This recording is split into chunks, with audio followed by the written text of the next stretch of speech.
Love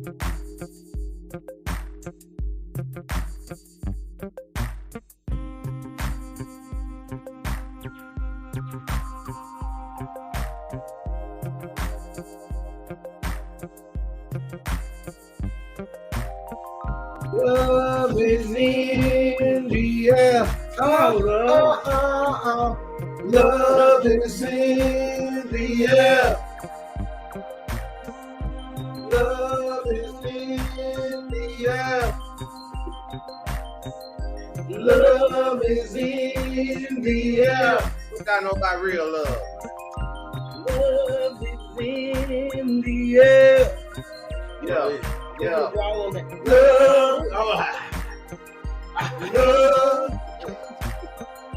Love is in the air.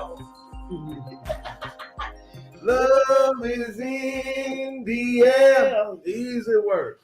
What's up, y'all? We knew we took some time coming on here. It was a slow session, bro. Yeah. Slow. But y'all know once it gets started, it starts. It ain't gonna stop. Gas shit. You have to sneak in behind the scenes of the scenes. Yep. So, Shake, I need to use your lighter whenever you get it. Okay.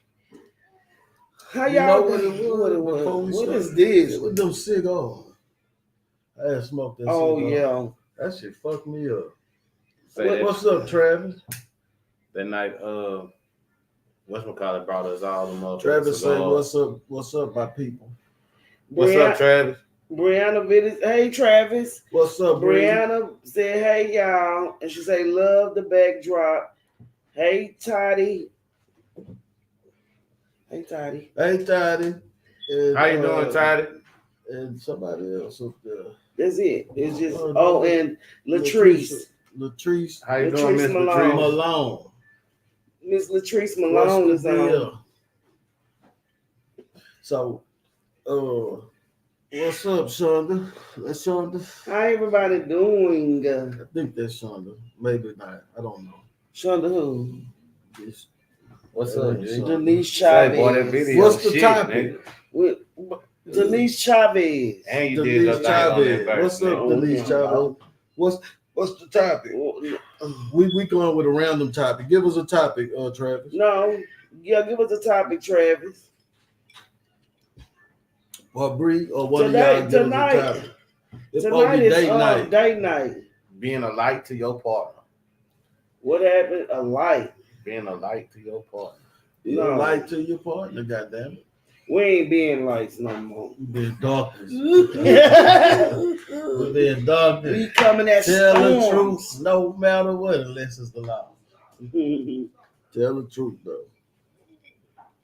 Tell the truth to your partner. Okay, who is that? Well, we going all the way back, but MDZ. You gotta breathe slow. Breathe slow.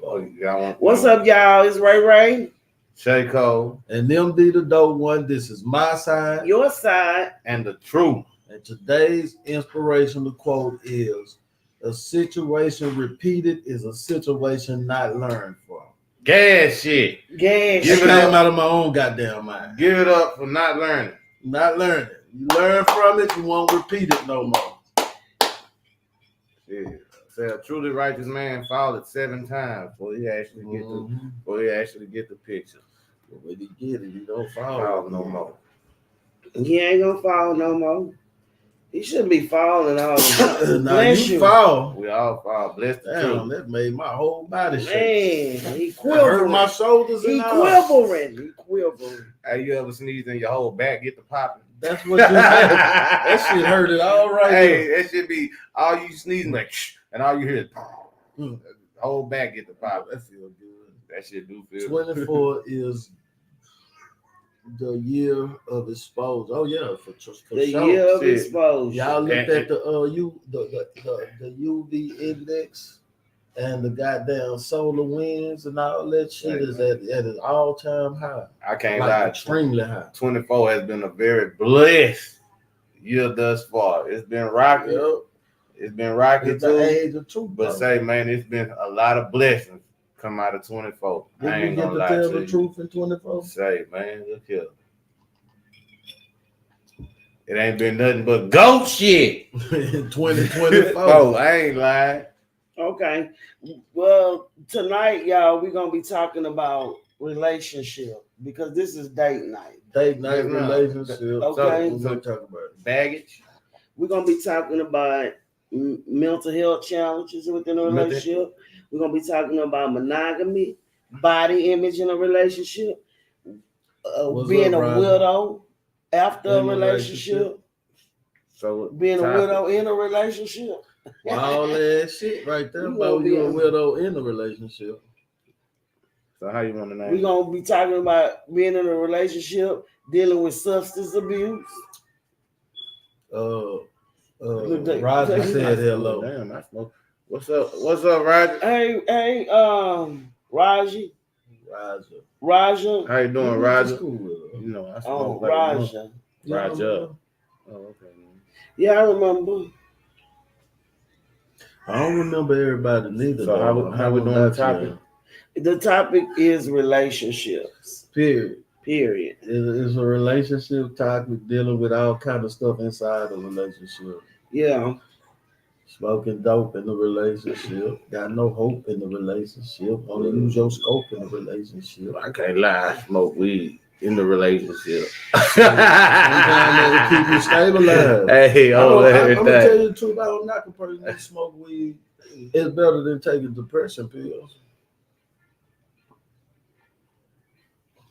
Okay.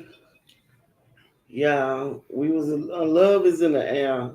If we have some singers on here, she said, "Hola, ¿Cómo estás?" Hello in English.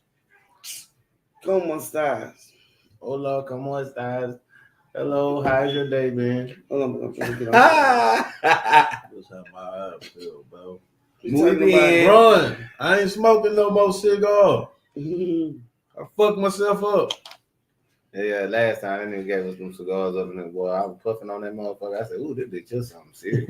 All right, y'all. We talking about what we gonna start. How was y'all day? I want to talk about that right now. My day was a sleep day. I slept after last night. Our last night I had a blast. I slept. But today, totally different. Today I had a different feeling when I woke up. I can't lie, today been a good day. Yep. Man, this week has been spectacular, man. I talked to my son for 2 hours yesterday. Toddy gave us 20 stars twice. Thank you, Appreciate you later. Thank you, Toddy. I ain't bullshitting. I talked to my young man 2 hours yesterday. That's good, bro. I will bring the fathers back to the sons and the sons to the fathers. I got to see my middle son last week. I got to talk to my 2 middle kids last week. Shit, I can't complain. Taking them out the hands of Jezebel. I can't lie to you. I can't complain. Okay. My day, that's good, Shaco and Burger. But my day was fucked up. What was wrong with your day today? I had to go to work and I was tired. Yeah, I believe you. But the money was made. Love is in the air. You see J. Cole lips was like this. They was quivering like because I was like, well, damn, I want to say it, but shit, the money was made. Yeah. He was like this. Okay. We talking about relationships tonight, y'all. Just in relationships in general, because tonight is love is in the air. We present love. So we're going to go to body image in a relationship. Body shaming, body image, or whatever. And the first question is, how does body image impact relationship, both personal and in terms of how partners perceive each other? It depends on the partners. It depends on the people. You know what I'm saying? And how they look at the type of person they want. Me personally, I used to be a body person like that, but now I'm more beneficial. Is it beneficial? Then is it artificial? You know what I'm saying? Because you can have somebody with the perfect body, but the worst attitude and, you know what I'm saying, the worst habits. And the attitude and a fucked up personality destroy a whole way a person view your motherfucking ass. I see they'll destroy you. So Courtney say, hey everyone. Hey Courtney. Courtney, where is the cat? It's gonna be here Friday night. Okay. Your rider might come Friday too. I agree. Okay. I agree with what MD said about it depends on the people who's in that relationship. Because evidently when they got together, something attracted that person to them, unless they was just lying and get with the person for gain. You know. But I think everybody should love people internally. And not just because of the outer appearance. But I ain't gonna what lie, they can benefit off. Go ahead, MD. Sometimes the external is a representation of the internal. Sometimes it is. You know, but sometimes it's the way a person look on the outside is how they feel about themselves on the inside. That's true. Travis said, I want brains and beauty. But when it is all said and done, brains is more important than all, for sure. What was the question? How does body image impacts relationships, both personal and in terms of how partners perceive each other? I know when you first meet a person, they outside appearance is what draws you to them anyway. Like MD and I both said on the live, said we'll approach a woman in a heartbeat based off how she look. Yep. But 2 to 3 seconds into that motherfucking conversation, she fuck up and say the wrong thing. She just fucked up the whole conversation. All she have to do is call me broke. You know what I'm saying? Or so she has no type of intellect about her motherfucking self. How can you find yourself being in a relationship with somebody that has no type of intellect about their motherfucking self? What y'all supposed to do every day, all day? Sit up and watch TV all day and not talk to each other because the motherfucker don't know how to hold a conversation? That's what I'm saying. Yep. But cleanliness is a part of it too, because none of us not trying to go talk to nobody that's filthy, don't know how to carry themselves, not keeping themselves. So we'll never end up with somebody that's come to us like that. Yeah, no. You know, that's all dirty and stinking shit. You know. So. Like hygiene is a thing. Hygiene is a major thing too. You know what I'm saying? That to me personally, hygiene goes like right along with the body. Travis said truth. You know what I'm saying? Because a nasty motherfucker, a nasty motherfucker. They can't mean you no good because they don't mean they motherfuckers no good. So for the men, I got a question. When like if y'all was, I know everybody is kind of connected, but if you see a woman and she's showing like her stomach and her her thighs and the bottom of her cheeks, and would you be more prone to talk to that woman? Not on no relationship. Yeah, not on no relationship shit. But that's somebody, like if I meet you and your ass hanging out and you got all your stomach and your titties and shit hanging out, that's an invitation. Yeah. You know what I'm saying? You feel where I'm coming from? That's not you're not inviting a motherfucker to sit down with you and get to know you. You inviting a motherfucker to sit down with you. You inviting a motherfucker to sit down with you. How you doing, Javon? First, you sitting down with a motherfucker to talk your way into them draws. First of all, what you gonna do with her? You can't bring her around your people because your people gonna get on your ass talking about this your girl. And the niggas gonna and your male family members gonna be sitting there looking like shit. Wait till that nigga go to the bathroom. Travis says, she said, hey y'all. Nowadays we got some smart people but lack common sense. Shit. True story. Gas shit. Talk to him quick. Don't make it slick. If it ain't real, we ain't here. But a man is more prone to talk to a woman that's showing her body like that smell good than one that's looking filthy. A man is prone to want to sleep with a woman that's showing her body. Ain't nobody trying to have you run around here with your ass and your titties hanging out talking about you wife material. Nah. Probably a young nigga, and they not even. But you want to know what? Say MD, I done seen some niggas that's down there my age and your age walking around in the grocery store with they old lady and shit like that, and they old lady and they whole wife be dressed like that and shit. They don't like it, but they chose to accept it. Nah, they don't like it. They don't want their woman walking around like that. They just chose to accept it and deal with whatever and come with it. Because I know this much, motherfucker gonna look, especially if a motherfucker inviting them to look. Yep. You know what I'm saying? And you as a man, your woman standing on side of you like that, and half of her motherfucking ass cheeks hanging out. John. Oh no. Oh, wait, Travis said we also have some smart stinking people too. What he say? He said we also have some smart stinking people too.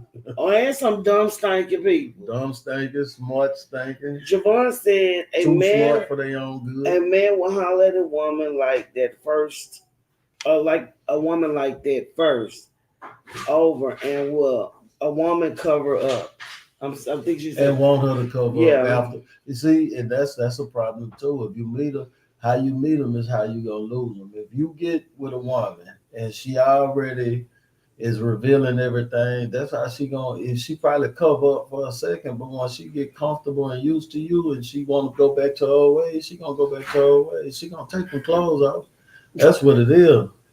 It's getting hot in here. Yeah, she gonna take them clothes off. You ain't gonna get around that. So take that. off all your clothes. Bugger, it's getting so hot. He want to take his clothes off. What that boy say? Hoes sometimes go into remission. My bad. Hoes sometimes go into remission. But bro, you are tripping if you think this whole condition won't flare up eventually. It's almost like a sickness. It's like a sickness. Magnetic who she is gonna come out. It can't. You can suppress yourself for so long. Anything we do, if we get with somebody that want us to suppress something about ourselves, once we get tired of it or can't take it no more, we ain't gonna suppress ourselves no more, and we ain't gonna care if that person stay or leave. I know this much. Me personally, as a man, a motherfucker walking around with her ass hanging out and her titties out like that or whatever. That's a real flag. I'm first thing come to my mind, especially if I'm a single man. Oh shit, she gang. Mm-hmm. You know what I'm saying? She gang. But some females think that's a way to catch a nigga. Shit, you can catch a nigga like that, but shit, on a relationship level, you can catch it. I mean, they got some niggas that'll go for that shit. You know what I'm saying? They got some niggas that'll go for that shit. They got other niggas that won't go for that shit. You know, like if I meet you and you dress like that, that's one thing. But if we decide to go forward into a relationship or something like that after that, then that shit low key for the birds. Because you know, most single women, I ain't gonna say most, because not all women present themselves like that. But a lot of single women present themselves like that because they feel like they don't have to answer to nobody. They do what the fuck they want to do, how they want to do it, when they want to do it. And shit, you can't be mad at a motherfucker for that. But if that's how but you can't be mad at a man for receiving you the way you presented yourself to them. You can't be mad at that man like for that. Woman that was on that naked out on Facebook showing everything. They gonna tell niggas get out of her inbox. She a married woman. But Travis said, really, you got people that don't trust using the smell goods because of the products they use to make them. Cornbread. What's up, cornbread? What that is? What's up, Bo? What's up, Bo? What's up, Bray? Appreciate you for joining the live. Cornbread said, what's up, peoples? What's up, cornbread? Chilling like a belly. Courtney say, yeah, some people don't have sense that God give a paper cup and think just because they look, they are not a paper cup. They have a paper cup. True. And think she say and think just because they look good, they can I guess they can have any and everyone. And think looks is it. And think looks is all it takes. She say it's a lot of pretty. She says a lot of pretty dumb hoes. But because they never was taught. They never was taught shit. They was taught that their cuteness was gonna get them by through life. And shit, that's Cornbread, what they live off of. Cornbread said a man will take the covered woman, the nigga will holler at the naked one. He said a man will take the covered one. A nigga gonna have, yeah. You right. Yeah. Some people I'll take the covered one over the naked one. Some people date people for an image. Like me, I take the motherfucker that people think. I take the motherfucker that's counted out. Like if say like in my time back in my single days, if I walk into the club and it's a group of women, it's 5 women together, right? Shallow Hal. You feel me? Eat up all of the gal. Travis say that. Oh, go ahead. That one female out that group of 5 homies that's getting the least amount of attention. That's the motherfucker that Shay chooses to want to go talk to. Sometimes you got. You feel what I'm saying? Y'all remember that movie Shallow Hal? Yeah. Mm-hmm. Yeah. Well, they did the little thing. But in his eyes, he seen the goddamn model. Yeah, you feel what I'm saying? He seen who she was inside. You feel what I'm saying? You know, Travis say that's the Drake looking folks.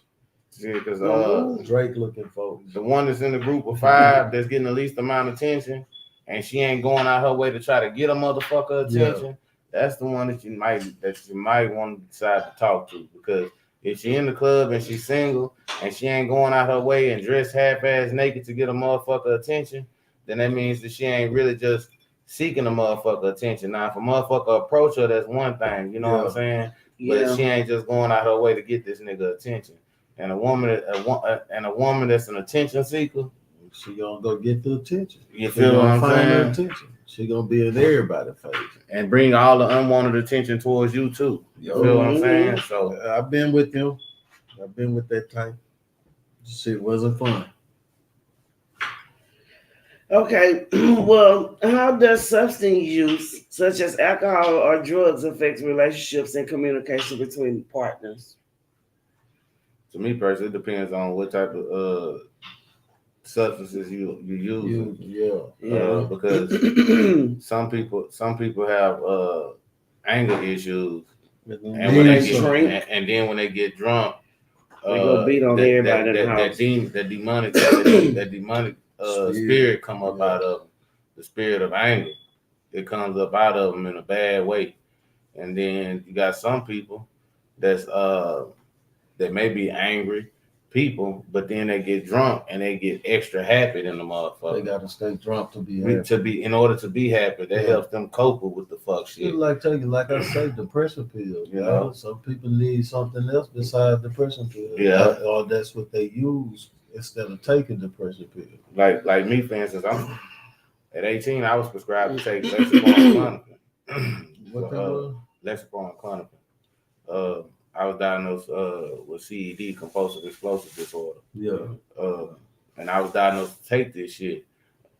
I started taking that shit. I'm at work at fucking McDonald's. I'm so high on this shit. I done burned my whole motherfucking hand up on the grill. Didn't even know I was burning that motherfucker. You know what I'm saying? And after that, I was like, no, I can't do this shit. And I stopped dealing with that shit. And to be honest with you, that right there shit played a major role in why I did certain things in my younger years that I know I shouldn't have done, but I done it. You know what I'm saying? I didn't want to take that medicine. I didn't know how to deal with my emotions. I was very angry and shit. And then it got to a point to where I was like, man, you know what? Smoking marijuana works better for me. Yeah. You know what I'm saying? David Cornbread said, that's why I don't consort with women who drink beer or drink alcohol, pop pills, snort, or anything outside of being 40-20 friendly. Because they get aggressive on everything. I smoke weed laid back, but Uncle Sean said, if you need attention. Javon say weed is all you need. For real. Even like that rhyme. Even like when you go to the bay, smoke some hay. I used to be an ex-pill maniac. You know what I'm saying? Like I used to be an ex-pill maniac. But after ex-pill, I used to be an ex-pill maniac. What you was doing when you was taking them X-Pill? Shit. Humping trees and shit? Everything under the sun. Easy work. But I came to a realization that fucking with them X-Pills, especially when I'm not... Four times. Especially when I'm not mentally where I'm supposed to be or emotionally where I'm supposed to be, fucking with them X pills, that shit brings that shit up out of me. Yeah. You know what I'm saying? And that's a part of me that I don't like. You know what I'm saying? I don't. If I know I got a lot of shit going on with me emotionally and mentally, then I'm not finna fuck with no shit like that because I know it ain't gonna do nothing but cause more problems in my relationship. It's gonna highlight what's gonna amplify right now. How everything that's been going on within that relationship. I popped that motherfucking X pill. The way I'm really feeling about that shit at that moment, it's gonna come up out of me. You feel what I'm saying? My subconscious comes up instead of my conscious. Yeah. You feel what I'm saying? Subconsciously, everything that's fucked up within me is gonna come up out of me when I'm on the type of stuff. Your ass go crazy on them. You feel me? So I know. So I know that's some shit I don't need to be fucking with. You know what I'm saying? Yeah. What if they smoke crack? One partner smoke crack and the other one don't. I don't know how that's gonna work out. Can't be with you smoking crack. Yeah, I don't know how that's gonna work out. You're liable to take this goddamn picture off the wall and try to say I'm just gonna look at you like a crackhead. With other people face on it. I know this motherfucking much. I know what crackheads do. They got motherfuckers out there that'll fuck for a gram. You hear me? They got motherfuckers out there that'll fuck for a gram of dope. You hear me? They got motherfuckers that'll fuck for to play a slot machine. You understand what I'm saying? At a game room. You understand what I'm saying? After they lose their money. But the shit that motherfuckers will do for that crack though. But think about this. Think about this, Shayco. Shayco, MD, think about this. You will fuck for to play a slot machine at a game room, then turn around the money that you fucked for, put it back in the machine and give it back to the motherfucker. Now you gotta fuck again. Shit. You in a cycle. So you're gonna be fucking all night. You in a cycle. You're gonna be fucking all night to play the slot machine. Hell nah, crack is whack. She said, laugh my ass off, not sell the banner. She said, when I said that fucker sell this banner with our faces on. They on everything. The people, they would. In their house talking about my side. Fucking crackhead to steal your thoughts while you sitting up thinking shit. You will be clueless after that. They'll steal your TV off your wall while you're on the shelter. You know what I'm saying? I think women fall for that shit though more. Cause if a nigga, I'm gonna say me. I only can say me. If I know she's smoking crack, I'm not looking your way. Yeah, I don't care. But what if you don't know the person is smoking crack? What if she's not smoking crack? What if she's smoking Primos? That's to me personally. She's saying it's weed, but she got some little crack balls in there. To me personally, in order for you to get crack, you gotta have cocaine. You gotta melt down the cocaine in order to make crack. Yeah. So if you're gonna smoke a motherfucking Primo, you might well just smoke cocaine. Or hit that rock. Yeah. You might as well. Well, because it ain't no difference. And they still gonna steal your VCR. See. So they need crack. Tyrone Bigger star. But y'all wanna know some shit that making crackheads start smoking crack though? That woo. Shit. That fake bait. Yeah. That fake bait making crackheads start smoking crack. And you wanna know what? I was hooked on that shit at one point in my motherfucking life. Yeah. Shit, wow. But God. Yeah. That's the only thing. That's the only thing gonna free you from them type of demons, man. Yo. Yeah. You got person on crack in your family, pray for them. Mm-hmm. That's all you can't do shit. But you wanna know what's even more sickening though? We'll have people in our family that's on this shit, and we be done lived and witnessed how this shit will do a family, and then we'll end up being the ones to grow up after feeling unloved all our life because a family member, because our mama or our daddy chose to go get high over us. Yeah. And then the same shit that our mamas and daddies chose to go do over us, we go and sell that shit to other people, mamas and daddies. Yep. What's up, Denise? So I'm glad you brought that up. So say for instance that you live with your girl and her mom or her dad stay with you, and they get a check every month, right? Mm-hmm. and you know that they have an addiction, which is crack. Mm-hmm. And you hustle, you sell dope, right? Mm-hmm. Am I gonna take their money? Are you gonna take their money and keep it in the house? Or you think I ain't? Shit. When I was selling dope, fuck it. I'm gonna say it. When I was selling dope, I didn't give a fuck who it was. If you wanted that rock, I was gonna give you all I got. You lick, bro. Shit. I'm just being honest. So instead of them go out and look for it, for real, instead of them go out and look for it, they have it right down where they can just buy it and keep the money rolling in the house. Motherfucker, if your SSI check was $1,500, where's my Brillo pad? If you done already fucked up and told me that your SSI check is $1,500, I'm looking at my old lady like, hey, don't worry about getting no money from them for rent this month. This motherfucker owe me $600 from all that credit. I'm gonna get that $600 from them on the first, and when they get their check, we're gonna get that $600 back, and they're gonna spend another $600. Mm-hmm. So, with that being said, we ain't gotta worry about them giving no money to us for the rent, for the bills, and none of that shit. That's something. Because they're gonna. Courtney put laughing emojis on that shit. Fuck it, Courtney. I'm telling the truth, nigga. Tell the truth. Shit. When I was selling dope, I didn't give a fuck who it was. If your ass wanted that rock, you got it. You're getting all I got. Shit, think you ain't? Oh, no, Slicky, you make it quick. And they better not call me back.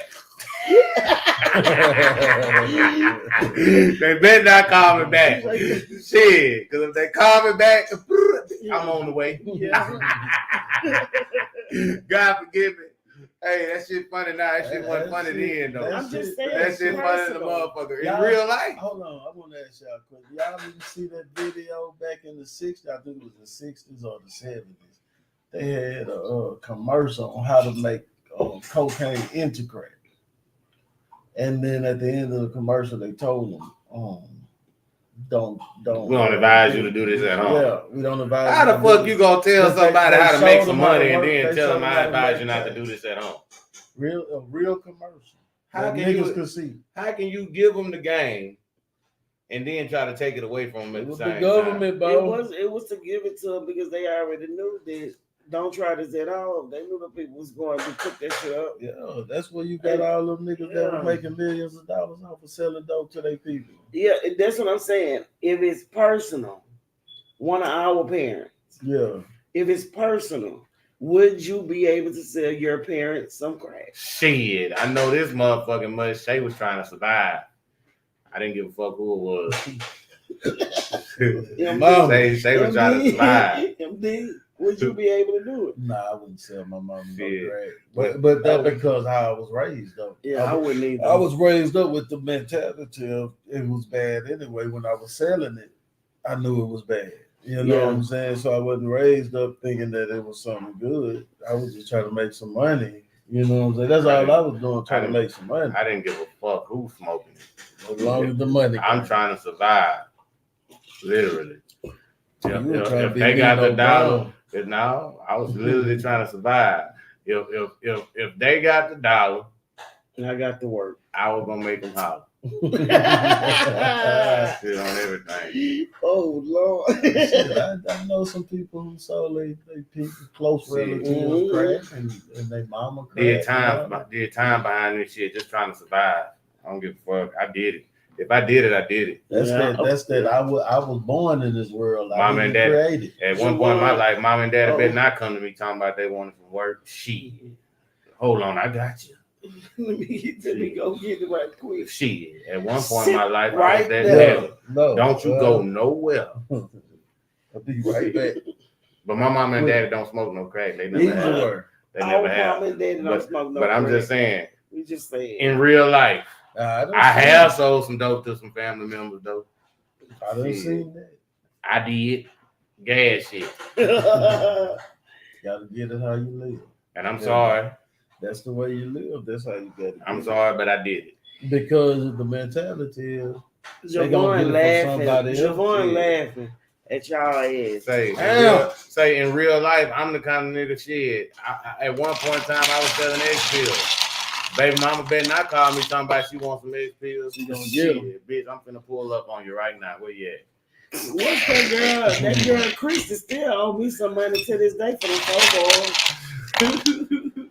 Who? Kid me, what's the motherfucking deal? Jamal, what's the motherfucking deal? Owe me some money to this day. Say Jamal, tell. Hey, I got a nigga on the line right now. Tell y'all I ain't lying. She ran off on Jamal Johnson, tell him at one point in my life, I ain't give a fuck who wanted to work. If they wanted to work, I was finna bring it to him. Wasn't a nigga?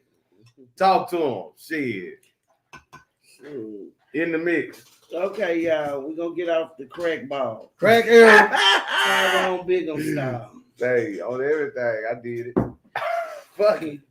Okay. We talking about relationship with a significant age gap. Can a relationship with a significant age gap thrive in long term, or do generational differences become more pronounced over time? I'm gonna tell y'all, the relationship between the man and the female, with the man being the older person, can work better if the man is stable and know how to lead. It can work better than an older woman with a younger man. She could show him some shit, but the younger man gonna come into his own. You know what I'm saying? Mm-hmm. But yeah, the older man could teach her some shit. But what about the younger man and the older woman? That's what I'm saying. The older woman could teach him some shit. She could show him some shit, but I don't believe it'll last. It's the older woman. Beauty fades. Yeah. So you think he gonna lose interest because she gonna get it? Yeah. She gonna knees gonna hurt. Hell, my knees hurt right now. What the fuck is you saying to me? I done been with a woman that only had one leg. She had a whole leg and a half. Seiko don't give a fuck. I'm gonna tell y'all this right now. Hold on. She had a whole. Seiko don't give a damn. Time out, man. She had a whole leg. Fuck and everybody. And her leg. She had a whole leg and a half. Give me that chick. And you want to know what's so crazy? I ain't want nothing from her. I didn't want nothing from her. I just wanted her confidence level to be higher than what the fuck it was. Because I met her before she lost the leg. You know what I'm saying? And I remember that confidence that she had before she lost that leg. She lost her leg. You know, diabetes. So when she lost that half of leg, when she lost half of her leg, and I ran back into her years later after she lost the leg, you know what I'm saying? That's when we actually started talking. We didn't even really just fuck with each other like that while she had both legs. When she had you was with her when she lost the leg, right? I met her before. I met her while I was doing time. Yeah, okay. So you met her before she lost her leg, but after she lost her leg, you was with her, right? After she lost her leg, I ran into her again, and we fucked around for a while. Okay, can you tell me what happened, if you don't mind? Mm-hmm. What happened in a relationship that y'all split up? What happened? Why y'all not together today? Because my main thing was her confidence level.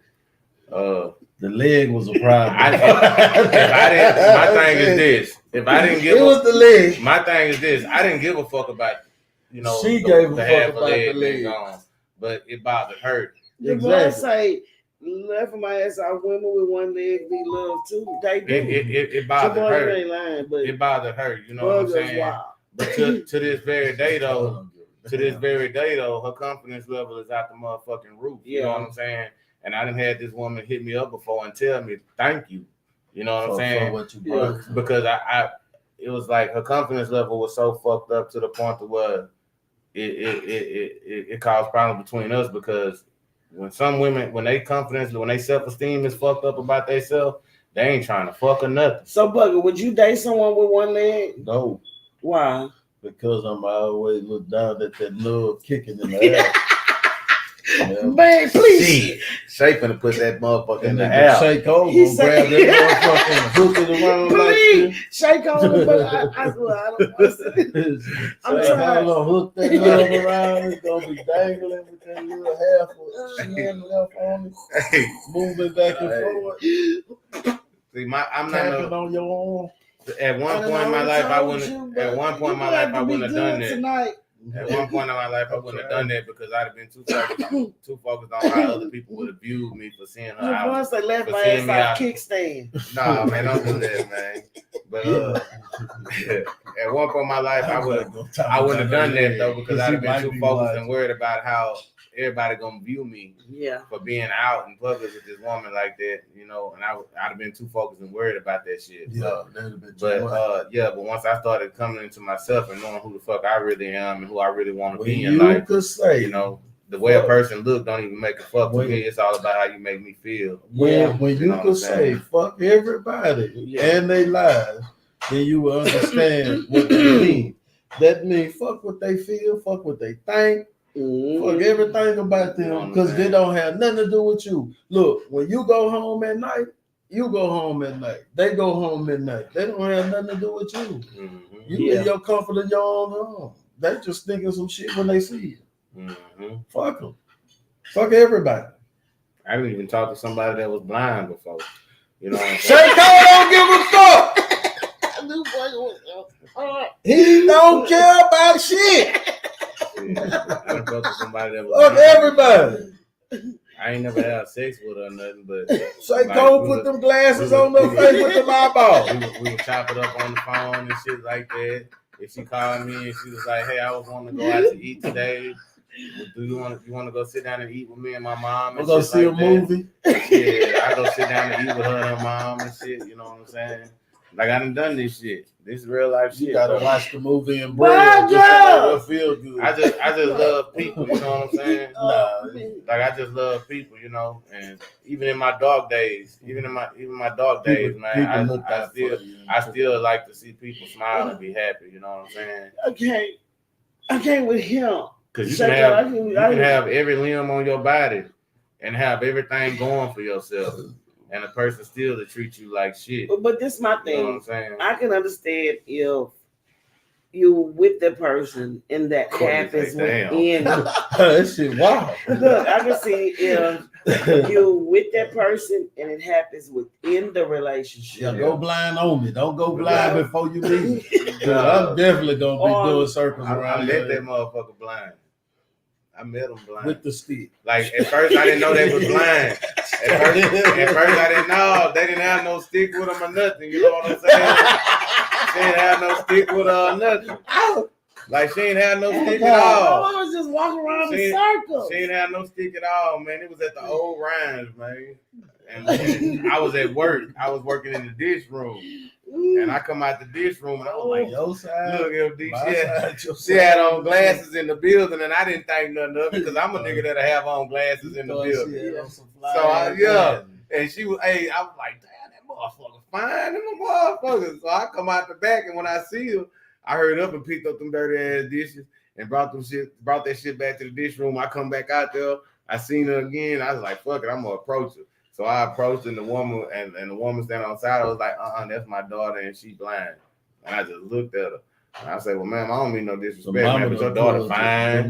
Your daughter fine. You know what I'm saying? If you're willing to allow me to talk to her, I wouldn't mind talking to her every now and then. She was sitting right there? Yeah, her mama was right there. Why would you have to ask her mom if she's right there? Because her mama told me at the gate as soon as I opened up my mouth to her, she was like, that's my daughter and she blind.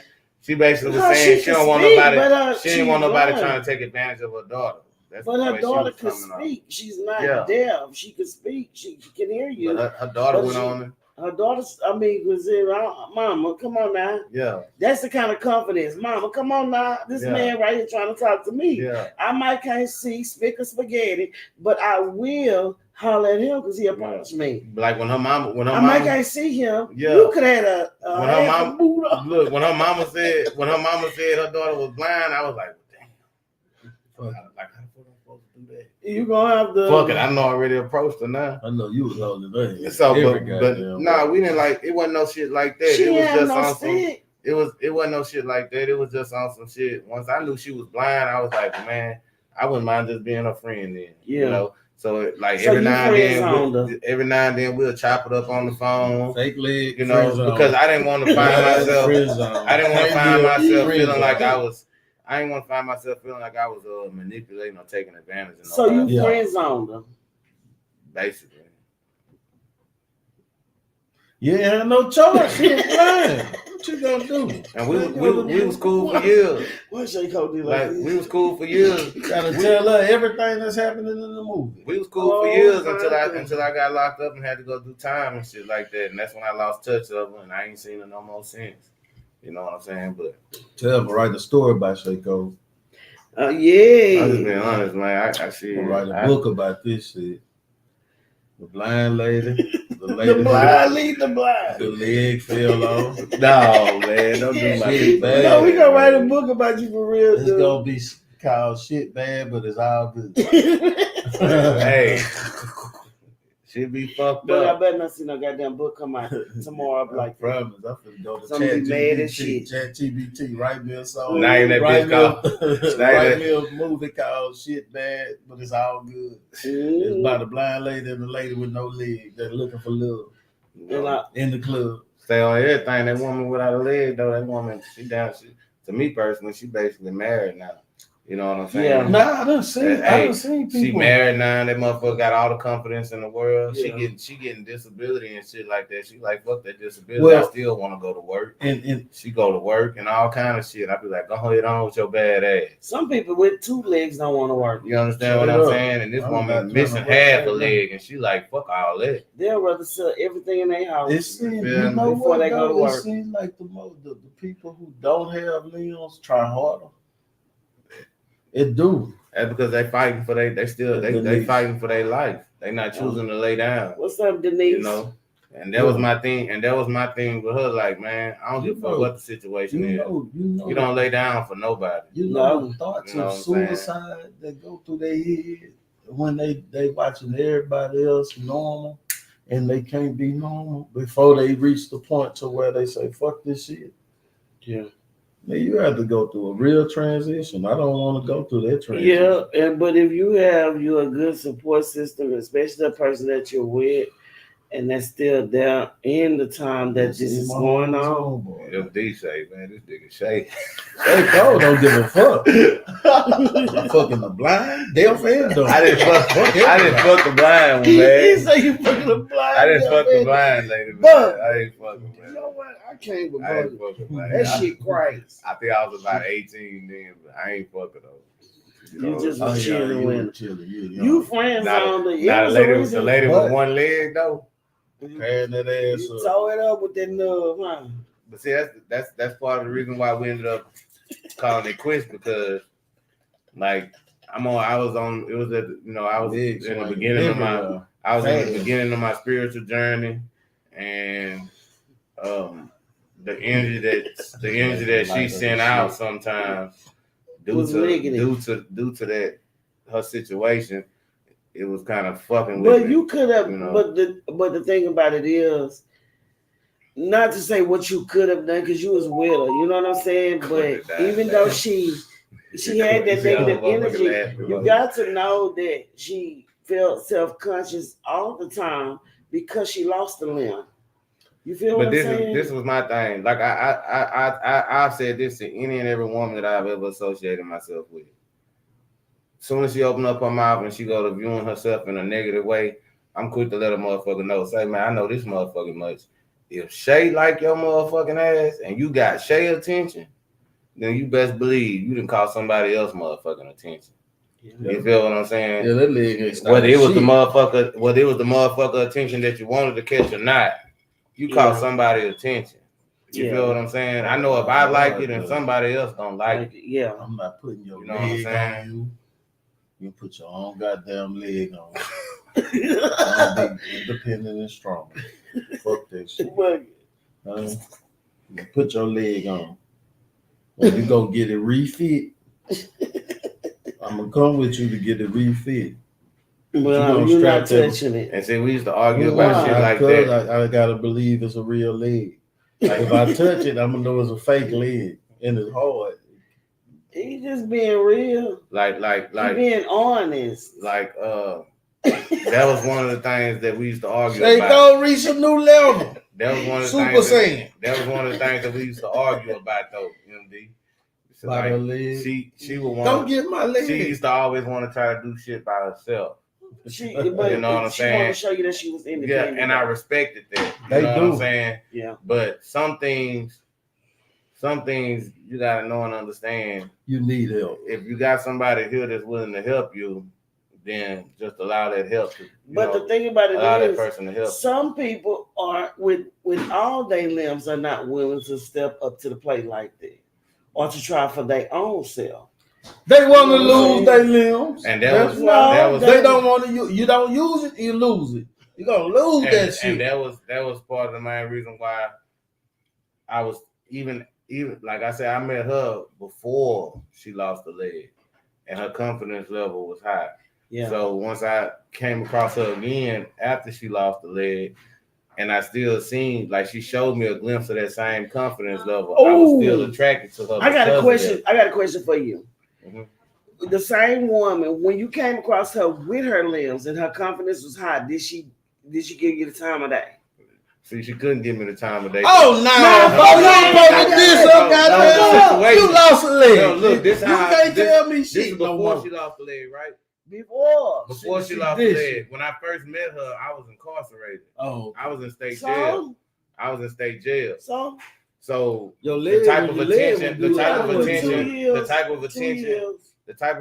that a nigga would want to receive from her, I wasn't gonna allow myself to receive from her while I was incarcerated because I didn't want her to lose a job. Yeah, but she let it be known. Yeah, she let it be known to a nigga that she was feeling a nigga. Okay, I got you. You know what I'm saying? And it was later on down the line after I got out, I bumped into her a year or so later. So I'm gonna get that ass no matter what you do, baby. Say people like that are very independent. Mm-hmm. And they are, and they got people that have all. Hold on, Javon, you never replied to my message, bro. I apologize for cussing you out when I was drunk. Yeah, he apologized. He can't. God damn it! I'm not apologizing. But she said she loved us after that. Oh, okay. She wasn't tripping. I love you too, lady. She was good. Shaker, I hear what you're saying, and we making light of the situation. Yeah, I'm just trying to make it seem fun. Yeah, but really, it's not fun to lose a leg. It's not. I just feel like to me personally, it don't make a fuck what a person look like, as long as an individual gonna love That's you. That's a lie, Shaker. No, he looking past the body and to the soul. Nah, it's the truth about me. Shaker, it's the soul. We had just had the conversation about. Somebody looking dirty, stinking, nasty, trashy. I ain't finna fuck with nobody that's gonna be dirty and nasty. You know what I'm saying? Because that's well, you're not looking past that. You're not looking past. I can't look past you're not nasty looking past and dirty. The filth. I can't look past nasty and dirty. The filth can be changed, and when you get this filthy person and line them up, I can't look past nasty and dirty. With cleanliness. I can't look. Cleanliness is next to godliness. Okay, fine. But no, you can't look past nasty and dirty. But yes, you can. As far not to be in a relationship with them. Nasty, dirty all the way out. I can look past. Y'all can be like that little dude with that blanket on Charlie Brown. I can look past. Like I'm gonna put, for instance, I done been with women. I done been with a motherfucker over 300 pounds.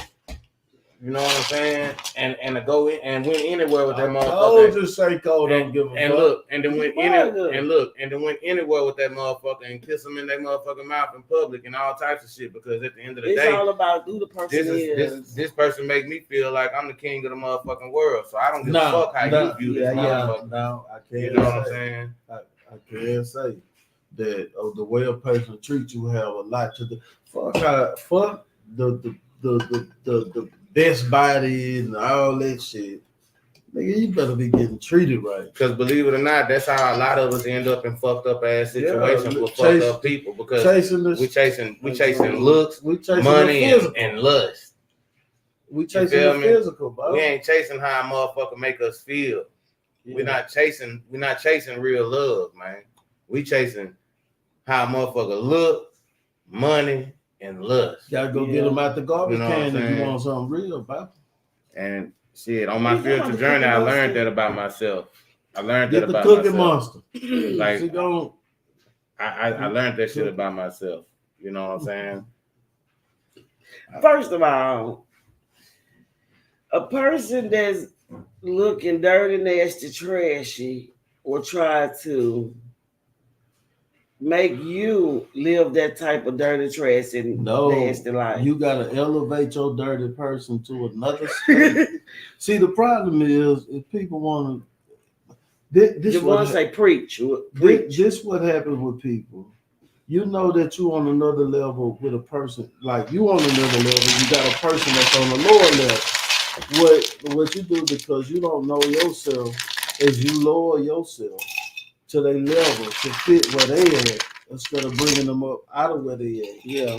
To your level, so they don't feel like now when they get their confidence, they're gonna leave you. They're gonna leave, but you help somebody. I agree because I dated somebody with one eye that's roaming, right? Mm-hmm. I dated somebody.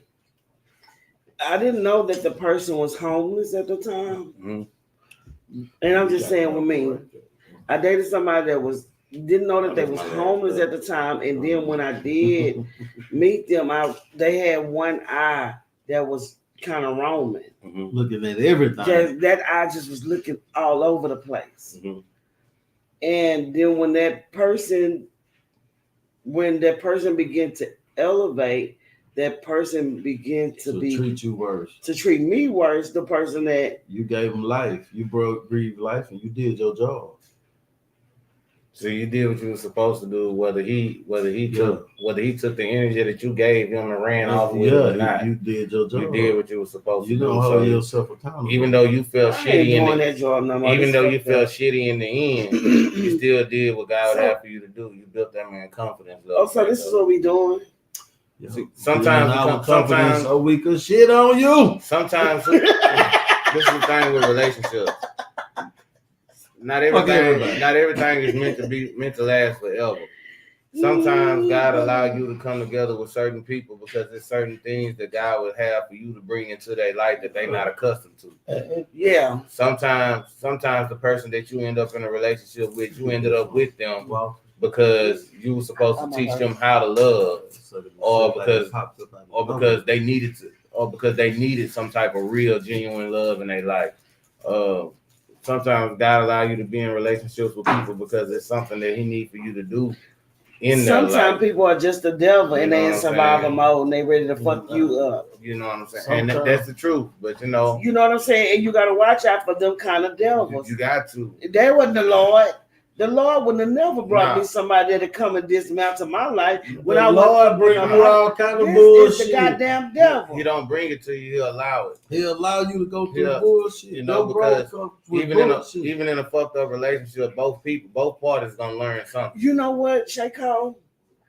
You know what? The Lord made it evident because I'm gonna tell you what happened before I had even made any agreement to even talk to this person. I was sitting at the place picking up my food, right? Mm-hmm. And I'm texting the person, right? Mm-hmm. You know, we meet people on Facebook and stuff like that or whatever. And I was seeing it. While I'm sitting there waiting on my food, I see this person, while I'm texting them, walking across the street. The person that told me that they had it together and that they had a car and all this, and they walked to pick up their food. And I'm sitting in the car watching them walk across the street to pick up their food. They lied. But I did not. I did not receive the lie. That was the God when it was happening for. And see that's the Holy Spirit. And that's why God allowed you. That's jollof rice. Oh, yeah. And that's why God allowed you to go through that situation with that man because. He was trying to show you that sometimes everything that glitters ain't gold. And just because a motherfucker say something don't mean that that's exactly what the fuck they mean. You know? Like me. I'm quick to ask a motherfucker what's their intention.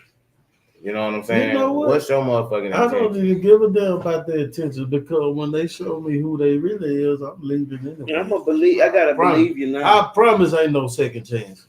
Show me once you tell me what your intentions is for that relationship, and then you show me something different, you know what it is from there. You show me a lie, I'm gonna show you goodbye.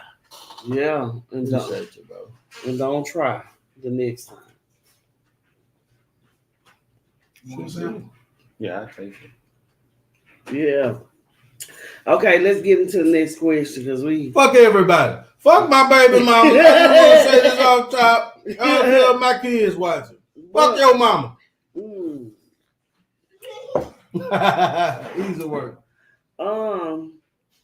Is age just a number in a relationship, or do age differences inherently create challenges? You want to eat something? No, I'm good. I'm good right now. I'm good. Age in a relationship is not a challenge, and I'm gonna tell y'all why. Because y'all all adults. As long as y'all adults, age shouldn't be the issue. What should be the issue is moral standards, values, but and you a changed man. Huh? Because every time you were talking about the woman being old, you said no. That not in that challenge. If she's too old for your ass, young you trapped me. Leave her. I'm playing victim. If she too old for you, leave her, about because you got your life ahead of you. You still ain't built yourself up to the caliber of man you want to be. You say leave her? Yeah, she done fucked everybody, bro. She good. She might not have fucked everybody. No, she did. I feel this way. If you're an older man and or an older woman, and you find yourself in a relationship with a younger man and or woman, then I feel like the relationship can work and it can last as long as the older people know and understand that this motherfucker younger than me. Long as they know and understand that this individual is. Oh yeah, you do too. As long as they know and understand that. You ain't listening to Shay Cole. I don't like this stuff in here. As long as the older people in the relationship know and understand that the younger people is still trying to live, is still living life, you know what I'm saying, and learning, then I believe that the relationship can last no matter how old the oldest person is. I'm gonna tell you this: with being older with somebody younger, your wisdom of being patient should be a big role in the relationship, because they're younger, they're gonna make more mistakes. Yeah, that's what I'm saying. You know what I'm saying? As long as you know that they still young and they still gotta live the same life that you had the opportunity to live. Yeah. They still gotta bump their head and make their motherfucking mistakes. And as long as you, as the oldest person in the motherfucking relationship, can know and understand that, and the younger person, because younger people in the relationship, they want to go to the club, they want to turn up every damn weekend. Wow. They want to go do this, they want to go do that. And these are things that the older person had already been done and done. Mm-hmm. So they done got to the point to where they ain't trying to be running and jumping from club to club and partying and drinking every day and all night. You know what I'm saying? So as long as the younger person can know and understand that they made a conscious decision to be in a relationship with an older person, and they not gonna be willing to do some of the things that you as a younger person want to do. And as long as the older person know and understand they're in a relationship with a younger person and they ain't gonna be willing to do some of the things that you want to do, I feel like that shit can work. Well, what do you do if the younger person wants to do those things and the older person don't? Do the person stop them from doing what they want to do? Nah. If you the oldest person in a relationship and you made the conscious decision to move forward into a relationship with that younger individual, then just like you had the opportunity to bump your head and make your motherfucking mistakes, let that person allow that person to bump their head and make their mistakes. You know what I'm saying? And then what's so cool about it is, if you find it to where you can't see if you find it to where it's too much for you to deal with and you still care about this individual, then shit, go ahead and cut that person loose and allow them to do what they gonna do and still fuck with them just because you like them. You feel what I'm saying? Javon said, but who gonna deal with that when the older person probably done been through that shitty already? Might as well stay friends. That's the point that I'm making. If you have to wait, you most likely with the younger person, you're going to end up being friends. That's the point that I'm making, because as long as there's understanding between both parties, the age difference should not make a fuck. Well, with the younger person, the older person would have to help the younger person get that understanding because they ain't experienced. But the younger person may begin to feel like their youth is being stole because that older person not living. Your youth isn't being stolen because you opened yourself up to that relationship. Let me finish right quick. The older person may feel like I mean, the younger person may feel like their youth is being stolen once they get with the older person, because the older person want to just chill, relax at home, watch movies, and do shit like that. But they really want to get out there, cut up with the people, right? And then the older person is saying like, "Hey, you're gonna have to settle down." You know what I'm saying? Let's just chill at home. Now they don't feel like they becoming old. That mean the older person lost the understanding of what it is to be young. Because the young person, before the older person was an older person, it was a younger person. Vice versa. And they did their thing when they was out. That's what I'm saying. But vice versa, the younger person may still be out there and want to go out and want to bring the older person out there, but the older person is not comfortable with that shit and be like, nah, I don't want to go. Then it causes a wedge within the relationship because the older person wants to stay fucking old. And that's y'all to sleep all day before you go, bro. And that's what I'm saying. And that's what I'm saying. Hold on, I'll show you about the bed. As long as both parties in a relationship know and understand the age difference. You know what I'm saying? And they willing to meet each other halfway, then shit, I say go for it.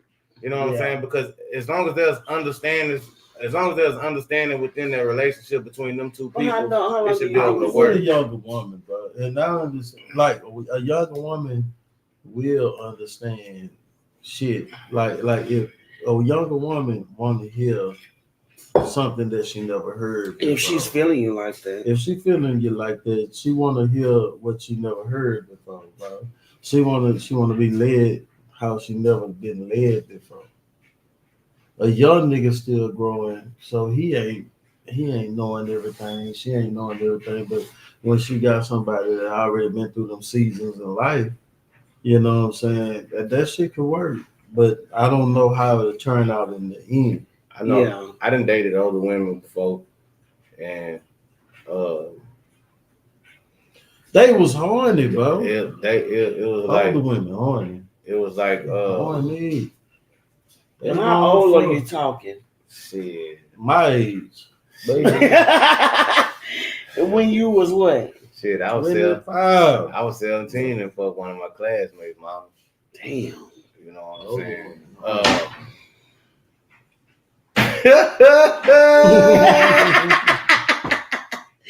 Like, crazy. Look. I gotta write a book. Wait, we're gonna write a book. You got a leg, a dog, everything. I was blind. There's gonna be called blind deaf and dumb. My classmate's mama. But Shaco gonna build a picture like that. I didn't been with a woman that was 50. You know what I'm saying? Yeah. This is the thing. Would you date a woman that's 70? Both. Don't say that. No way, bugger. Would you date a woman that's 70, 75? If I was single, if I was single and she wanted to falling asleep, I say, look at her, she's so tired. She's sitting in this club just tired, about to fall asleep in front of her. And this nigga got this old ass woman in this club. If I was single, then yeah. It depends. If you were single, would you date a woman that's 75? If I was single. How old are you, Shaco? I'm 36. Would you date a woman that's 75? If I was single, it depends. Depends on what? It depends on if she have on a depend or not. She gotta be a vegan. It depends on her health status. Vegan. It depends on because I ain't trying to change no motherfucking diapers and shit. I ain't trying to change no diapers. Why not, Shaco? You been with somebody without a leg. I'm not. Been with somebody that's blind. Diapers, you can just add that to the roster too. Hey, I ain't changing no diapers.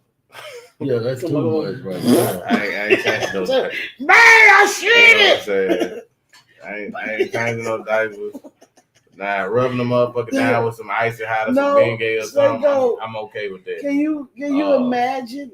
Can you imagine you in the kitchen trying to fix your old lady, and literally old lady. I love everybody. Some food, and she in the bed, and she got on a diaper. She said, "Babe, I shit it." I'm a holler back at her and tell her you still shit it. God forgive me.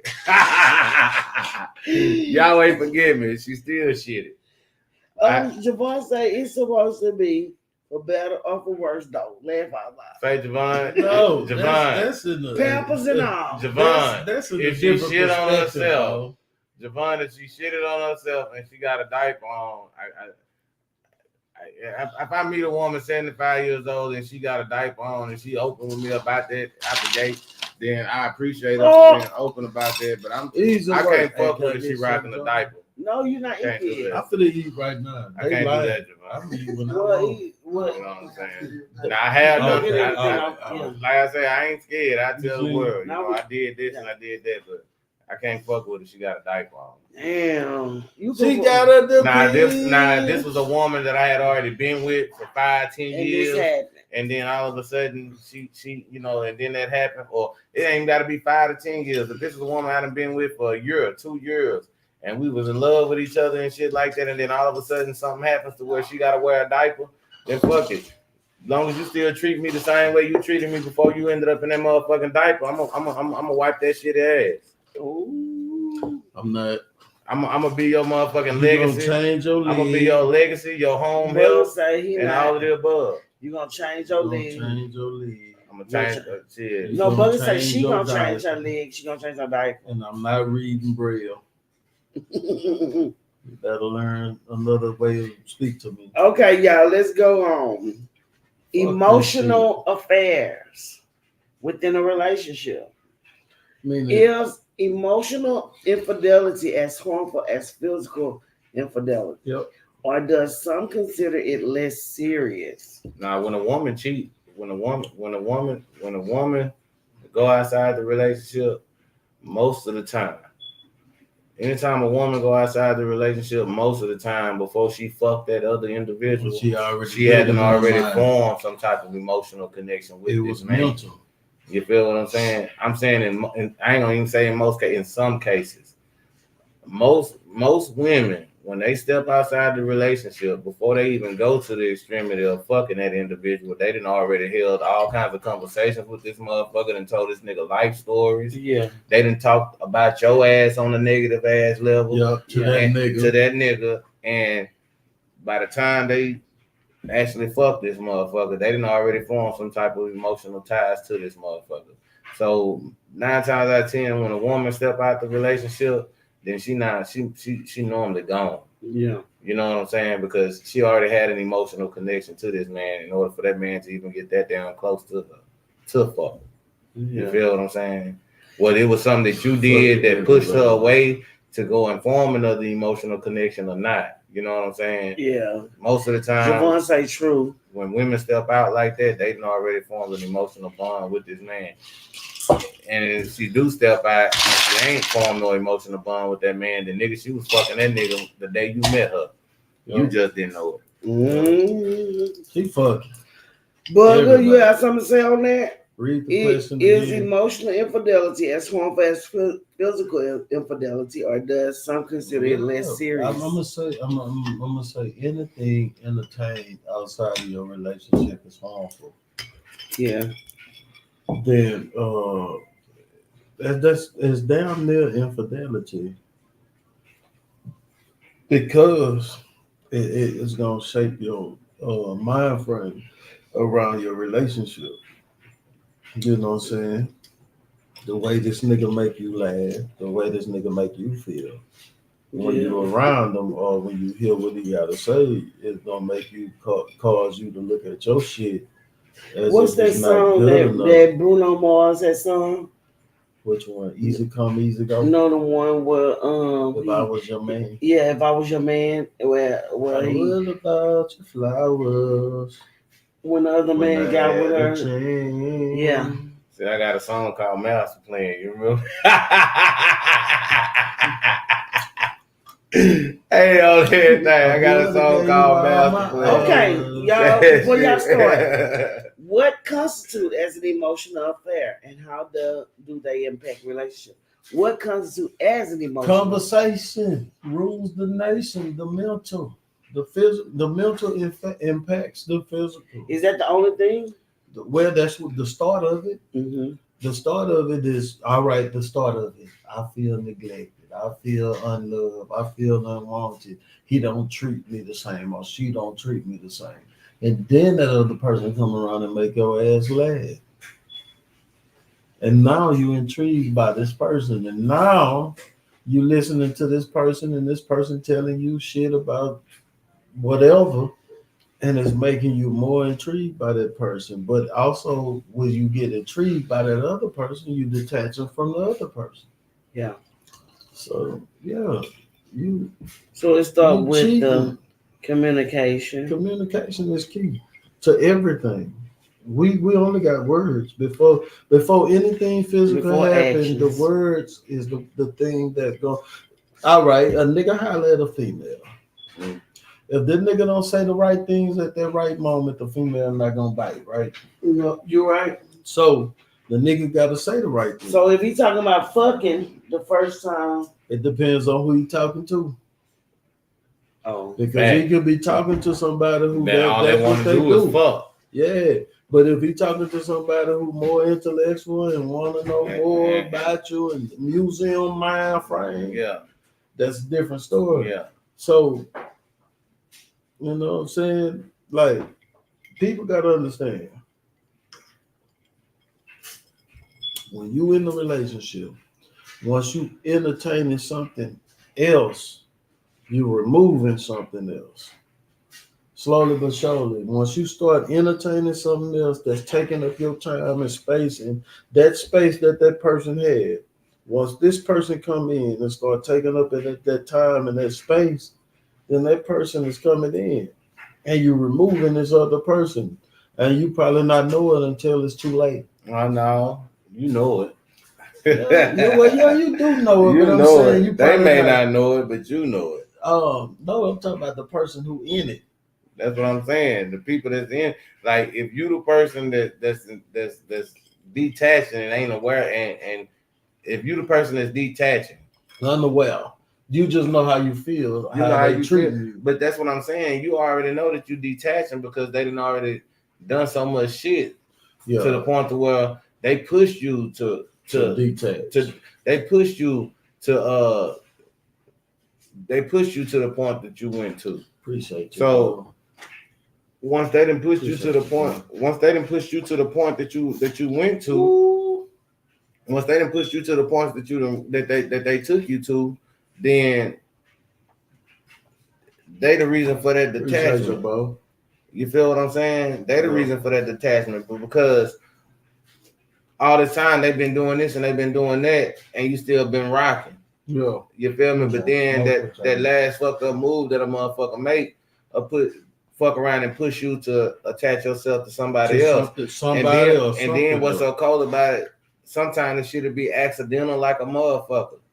Yeah. It'll be accidental that you attach yourself to somebody else. That's what I'm saying. But the only reason why you even the only reason why you was even open to be attached to somebody else is because of something that your partner did. Yeah. You feel me? And you didn't know who to talk to, what to fucking do, and you fuck around and you open up your mouth and speak to someone else, and that someone else just so happened to understand where the fuck you coming from, and then turn around and restore the same confidence that other individual called themselves trying to rob you of. You feel what I'm saying? Yeah. So that's where the detachment comes in at. As soon as you open up your mouth to vent to this other individual, and that other individual understand fully where the fuck you coming from, yeah, and then without even trying to, they accidentally help build your confidence level back up, and start helping you believe in yourself the way that other person used to make you believe in yourself. What would that do for the person who been built up? That's gonna make that person find attraction in the person. That's what I'm saying. That's where the attachment come in at. That's where the attachment come in at, and that's where the detachment come in at. Because once you done attach yourself to this other individual,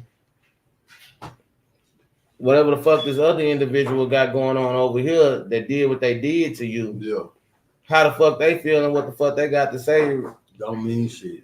At that point. At that point, it don't mean a motherfucking thing. Yeah.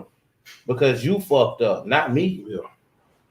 You know what I'm saying? What I'm saying? Like, nigga, you should have thought about what the fuck you was doing before you decided to start doing that shit. especially when that shit is consistently being done. Over and over. Seems like that shit is on a motherfucking schedule or something. Every 3 months you decide to fuck over a nigga. Yeah. Or every 3 months you decide to fuck over that female. You feel what I'm saying? Yeah. When that shit starts to get to that motherfucking point, my nigga, how much do you think a motherfucker gonna sit back and take and or receive before they reach that breaking point? Yeah.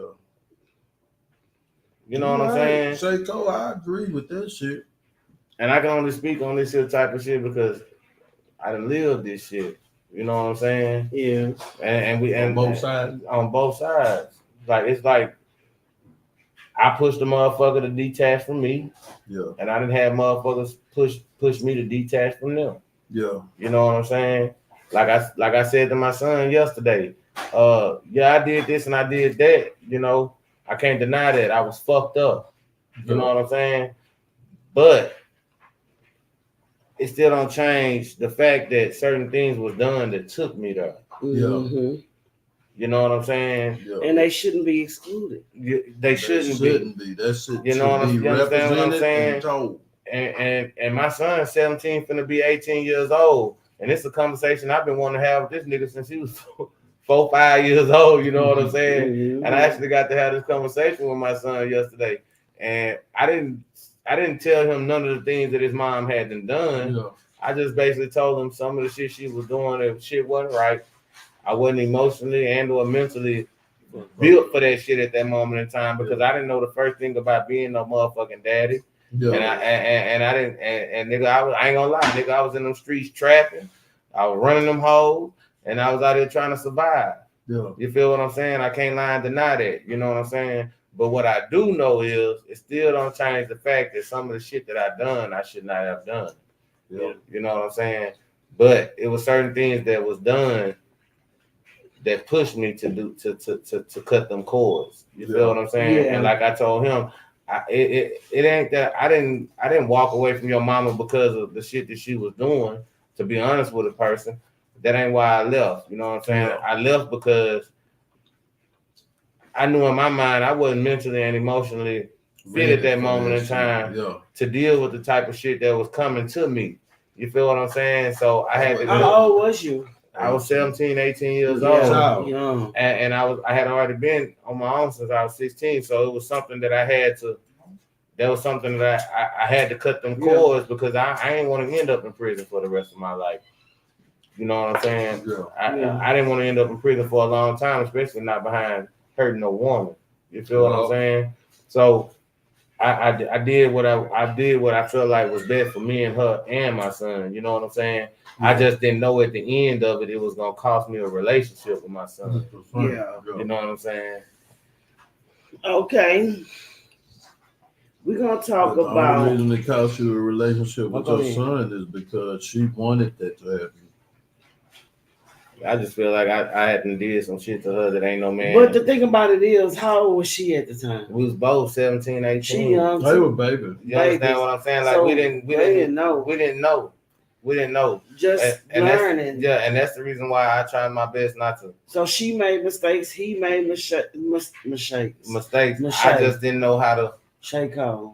I didn't know how to deal with my emotions at the time. You know what I'm saying? And she didn't know how to deal with hers too. And I fucked up, so I had to. Yeah, she fucked up too. Yeah. So I just felt like it was best to keep my son from being fucked up. Yeah. You know, because I know what went on in my life. I know what went on in my life. Yeah. That caused me to be fucked up. But do you know what went on in her life? I don't know. You understand what I'm saying? And y'all won't never know until y'all have that personal conversation about how each one was feeling at that moment in time. To be honest with you, though, I don't think that conversation. We don't want it to happen. It ain't gonna be happening. But I'm saying you would never know until you have that personal conversation. Like I told him yesterday, I don't hold no anger, no resentments towards your mama, like none of that shit. I don't hate the woman or none of that shit. Yeah. But that energy comes from her side. Yeah. You understand what I'm saying? Because not everybody is able to cope with and deal with shit the way everybody else is. Yeah. And I know we was young and I did some shit to hurt her that ain't no man had no man done to her. Yeah, y'all was young. You know what I'm saying? And it fucked her up because she was young. Yeah, and you was young. You know what I'm saying? And you didn't know. Y'all, neither one of y'all knew what y'all was getting into. When we was but it take learning. Now that y'all older, y'all know it would be really stupid. It would be stupid for y'all to be doing the same shit y'all doing when we were 17, 18 years old. No, right now in y'all age now, it'd be stupid for y'all to do what y'all did when y'all was 17, 18 with the people y'all with now. Exactly, you know. And so it takes learning. If you the best teacher is life lessons. Life. You going through life. That's the best teacher. And that's why I was saying a minute ago with the older people being with younger people in relationships. Yeah. If you're the older person in the relationship and you made a conscious decision to start a relationship with somebody younger than you like that, then you should be more than willing. Thank you. You should be more than willing to allow that younger individual to still be able to something to eat. Spread their motherfucking wings. Something to eat. Straight out of Papa's kitchen. Yes. That is filet, drum, smoked potatoes, scalloped potatoes, and jalapeno. I want to tell you something about the potatoes. Good as hell. You know, with that smoke flavor on them. It is, bro. You know how many older men superficial. But what's so crazy nowadays though? Nowadays though, you see more older men. You see older men dealing with younger women than you see older women dealing with younger men. Reason being is because older men don't want to have to deal with the challenges and deal with somebody with all that experience. Take some potatoes, shake on. That's why I just told him I take the potatoes and rice on. That shit good. Even though that fish look good to the motherfucker. Fish look good too, and it tastes good. But I don't need no potatoes. I filleted these boys. I don't need no episode tonight. Fuck around, eat that fish and my shit, and then drinking it alcohol, my shit get to floating like a butterfly. Be floating like a butterfly, and that shit gonna be stinging like a bee. God damn it. Okay, y'all. Let's go to sexual healing, sexual consent and boundaries. Cause when I get that feeling, I need that sexual healing. Oh. Sexual healing, yeah.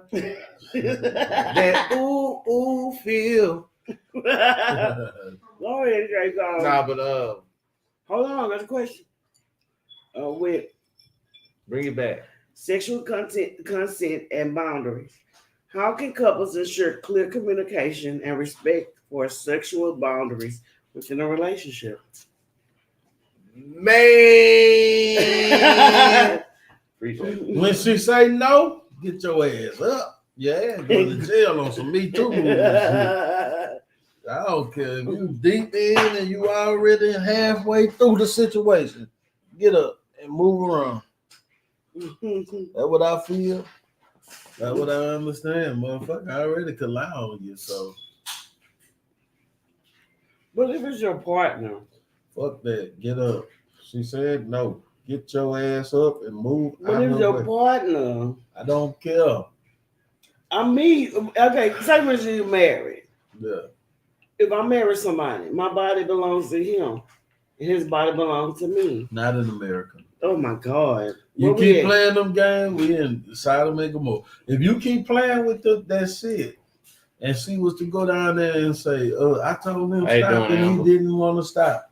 And he kept going, your ass going to jail. It's a married woman. For grape. It don't matter. Marriage is just a piece of paper in this country. That's why it's so easy to get a divorce.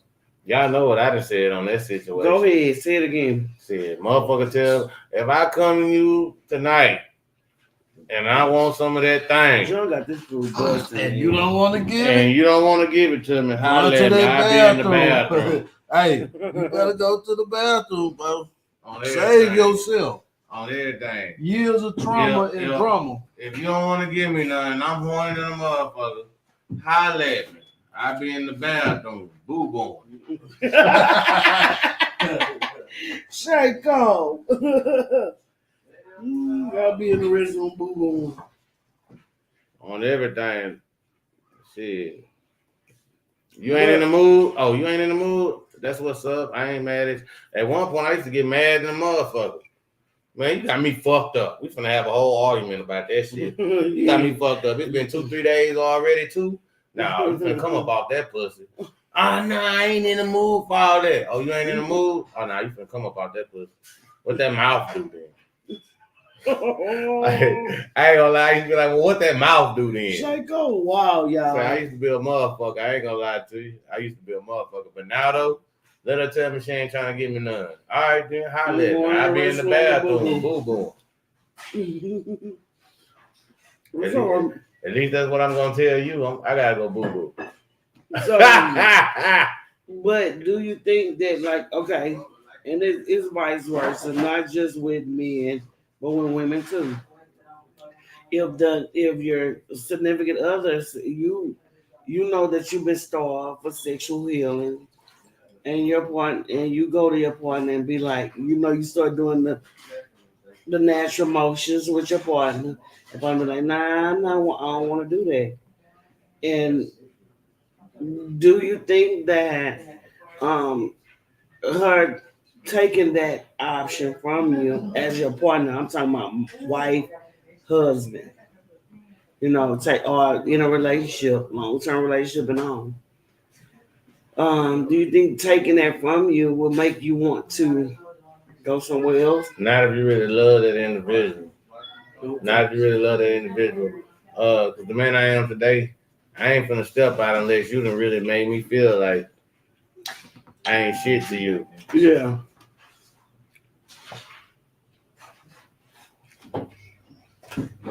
All right, MD coming back, y'all. I'm all sober and shit. John, them potatoes all the smoked potatoes. Everything is good, y'all. Y'all gonna have to try something to eat, like for real. This shit is good. Kitchen, goddamn. This shit is good, for real. Damn. What? Come on now, stay up. John, you put your foot in here. Like sugar mom.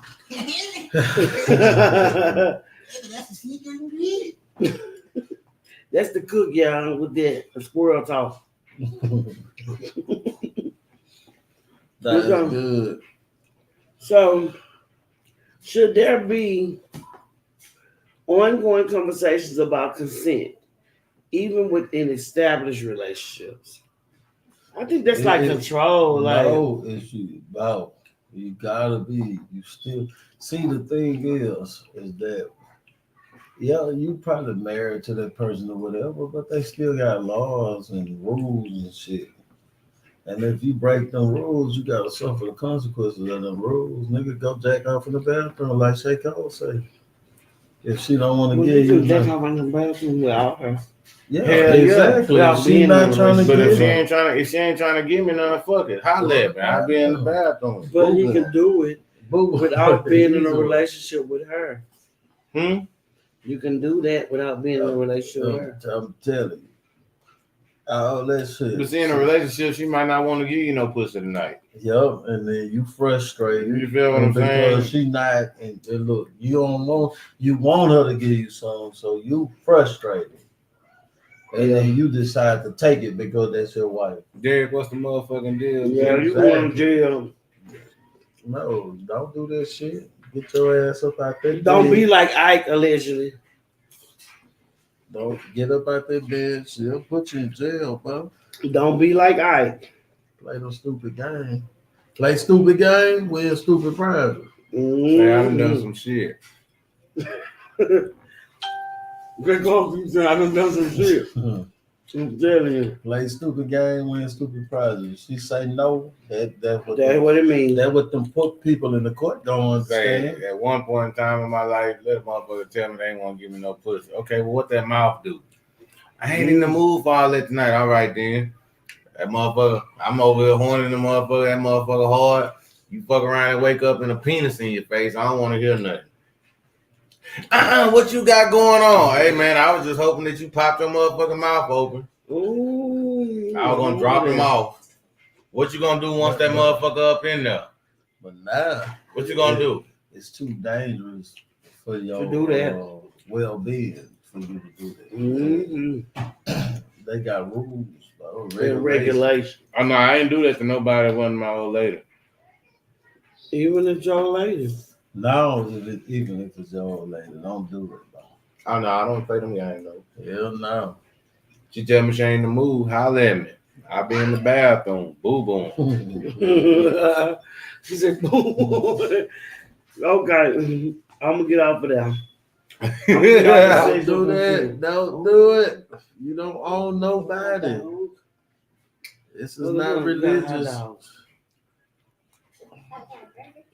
Mm-hmm. Okay.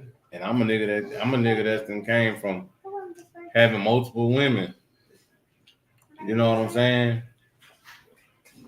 Like, I used to have multiple women. Thank you. That's one fat ass, good ass burger. Fat ass burger. But you forgot the mayonnaise. Mayonnaise? Yeah, you forgot the mayonnaise. I didn't have mayonnaise. It didn't happen today. Okay. Let's go on to. Yeah. Say my nigga Derek say he trying to learn something. Let's talk about relationships. Burn. Let's talk about relationships and co-parenting with exes. Yeah. You want a soda? I'm full. John, put this foot in this food, buddy. Yeah. Straight up. Yeah, she good. That's the motherfucker. Yeah, they good. Smoke that. Man. Relationships and co-parenting with exes. What are the challenges and benefits? Challenges and benefits of co-parenting with an ex-partner, especially when new relationships are involved. Ain't no benefits, but the challenges is the co-parenting part, to be able to get along enough to be able to co-parent and not dwell on the past. You know what I'm saying? The only thing Or being bitter about old shit. Yeah, old shit. That's the challenges. The one thing I don't benefit. The one thing I dislike about the co-parenting shit is this, and I agree with him D when he say this shit. How the fuck can you co-parent with a motherfucker that don't want to with a motherfucker that feel like that's what my plate is. With a motherfucker that feel like you just a daddy. You just a daddy. Nigga, all you did was bust a nut. Sperm donor. How can you co-parent with a person like that? Okay. How can you co-parent with a woman in general, especially when 9 times out of 10 the woman is gonna be the one to have full custody of the child? The custodian. How do you co-parent with? How do a man co-parent with a woman, with somebody that has full complete control of your child and don't give you no say so? Hey, go put that on the end of that, please. You don't. You can't. It's damn near impossible. There's gonna always be a disagreement and ain't gonna never be no peace. Yeah.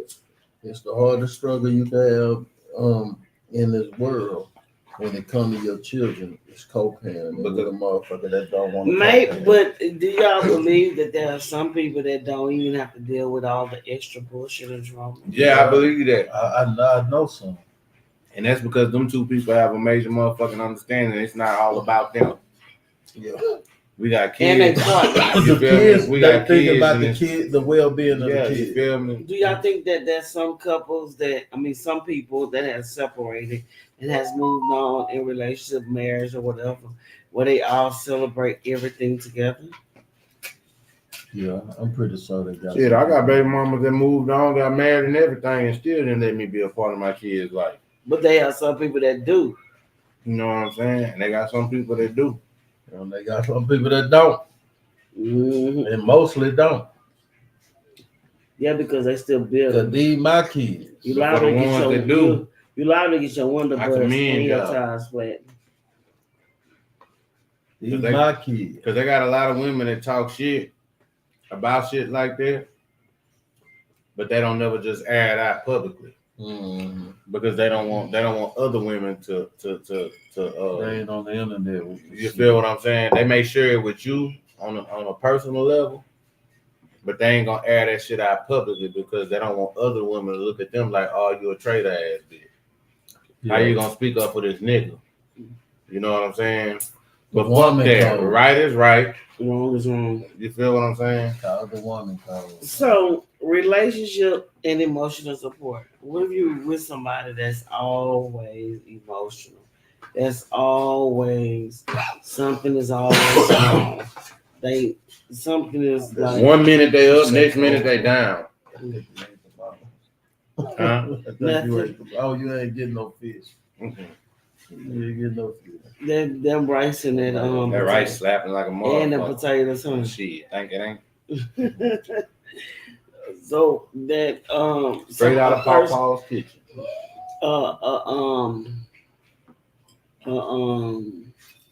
A person is always something wrong with them, and you have to not only go see about home, working and paying bills, but you always have to come home to this person.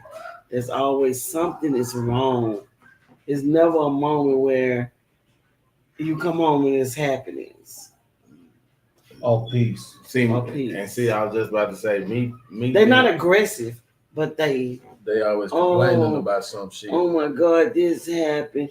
I'm feeling like this. You know that some Debbie Down ass shit. I'm going to sleep. You want to sleep on their ass. When I'm in a relationship, in my relationship, if my energy level is up here, yeah, then motherfucker, I need for your energy level to be up here too. But what if it's not? If it's not, then we need to figure out a way to get your shit up here. Yeah. Because I be down before I sit back on my ass and allow you to pull me back down here. Because I know exactly I know that level is not good for me. Yeah. And that person. You feel what I'm saying? Because if you find yourself with a person that's doing everything they can to vibrate on a high level, you understand what I'm saying? It shouldn't make a fuck what you got going on or what you're going through. If you find yourself with an individual that's vibrating on a high level, then before you fuck over or mistreat or use and abuse that individual, you really need to be sitting down asking them how in the fuck did they get to that point. Because in order for them to get to that point in their life, they had to have gone through some motherfucking shit already anyway. I'm going to tell you like this. A relationship should be like your therapy. Shit. You know what I'm saying? That should be your therapy. You don't really need a therapist because y'all both should be helping each other elevate. You know what I'm saying? You don't need a therapist. Y'all both should be helping each other build each other up and get each other back to where you know you want to be. And where they need to be. Yeah. Well, why do people lie in the beginning and portray an image of something that they're not just to get you? And they can't fulfill, and they can't even fulfill the image that they're portraying. They lie because they feel like that's what's gonna get you. They lying to get you. But wouldn't it, when long term, wouldn't it show? Maybe they got it in their mind that they gonna do the shit they talking about. You know, the other night, Kel said some shit when she said that she done that her manipulating. You feel what I'm saying? And in the process of her manipulating, she ended up getting fucked. Yeah, you understand what I'm saying? For the nigga. Yeah. Sometimes your intentions may be your intentions. Yeah.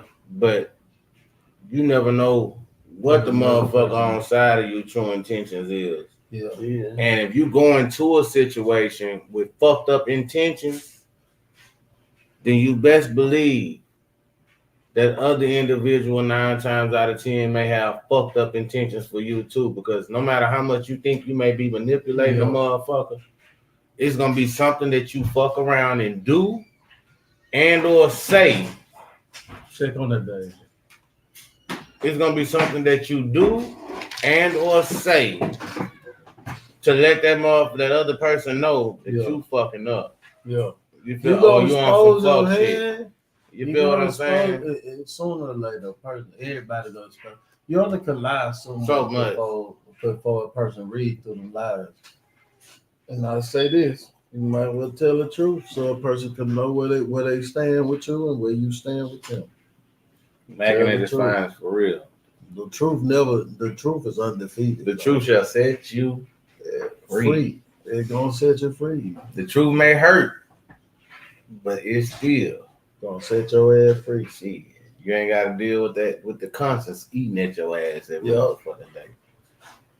You might well go ahead and tell the truth, bro, and let a person accept you for who you are and not for a person you pretend to be. Gas shit. That's why I don't fake the fraud with nobody. Even on this podcast, everybody know where I stand and where I am in life. Because if you fucked up, I'm gonna let you know you fucked up. Yeah. I ain't gonna hide the fact that you fucked up either. Yeah. I'm gonna let you know you fucked up. You know what I'm saying? Yep. Sometimes you ain't even gotta let a motherfucker know that they fucked up. When they fucked up, they knew they fucked up. Why? Because say you and your old lady get into it, right? Yeah. And y'all been having problems for years. With the aggressive shit, right? Yeah. And you ain't never reached out and touched the motherfucker. After a while, motherfucker reaching out and touching you, fucking up. You understand what I'm saying? Fucking up. You feel where I'm coming from? So by the end of that shit, say the relationship finally come to an end. The relationship come to an end, motherfucker know in the back of their mind, they fucked up. You feel what I'm saying? Because when they was doing what they was doing to you, you didn't do the fucked up shit back in return. Hey, Babel, send me your email address and I'm gonna send it to Rayshawn so you can get on the live. Put your email address right here. She's gonna send you a link.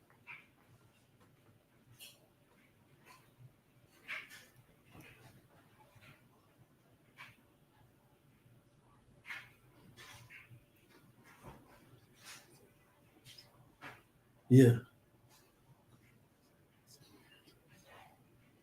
Yeah.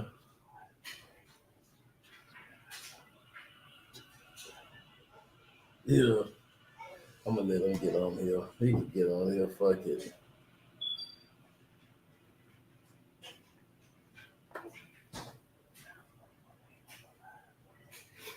Yeah. Hello. What's up, man? What's going on? Chilling like a villain, tired as hell. I'm a priest from Nigeria. I see you. I already knew. I could tell by the name you was from Africa somewhere. But I had wanted you to get on the main camera and not on my camera. Because this is not the main camera. Say, look, send me your email address. Send me your email address and we're going to put you on the main camera. Henry Deal, what's where up, everybody can see you. Appreciate you for joining the live, G. I know right now I'm losing my Jimmy. I'm like Jimmy right now. I know. What's going on with you? No, they just have a problem. That's why I just want to open another Jimmy. Yeah, I hear you. Well, we appreciate you for joining the live. Already from Nigeria, all the way from Nigeria, man. A whole nother motherfucking country, man. Say, hey, man, we reaching people from a whole nother motherfucking country, man. The motherland. You like TJ Ifa? Huh? You like TJ Ifa? I'm from Texas. I'm from Beaumont, Texas, in the United States. Although you know our ancestors come from there. I don't know where our ancestors come from. Some of your ancestors come from Africa. My ancestors might come from Nigeria. Some of them Native American. My ancestors might come. We don't know. Because I don't believe in the transatlantic slave trade. I believe that when they got here, people was already here that looked like me. You know what I'm saying? Yeah. And I believe they just made up a story so they could take over here. Yeah, the Native Americans was already here looking like us. Thomas Hawkins say they was copper color people. Yeah. So, you know what I'm saying? Yeah, because once our people... Look at what I sent you. Just give me a try. Know about FIFA. What you say? I said just give me a try to teach you more about FIFA. Yeah, look, send me your email address.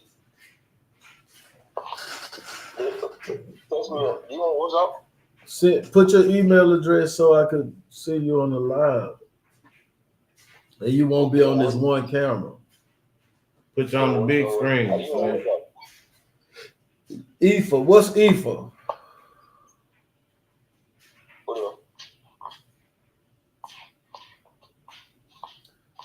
IFA is a religion? IFA religion. Are you on WhatsApp? I say, what is IFA? Text me on WhatsApp. This is my WhatsApp number. On your WhatsApp? Hey, I'm gonna do it after the live. I can't do it now, but I'll do it after the live. I'll text you after the live.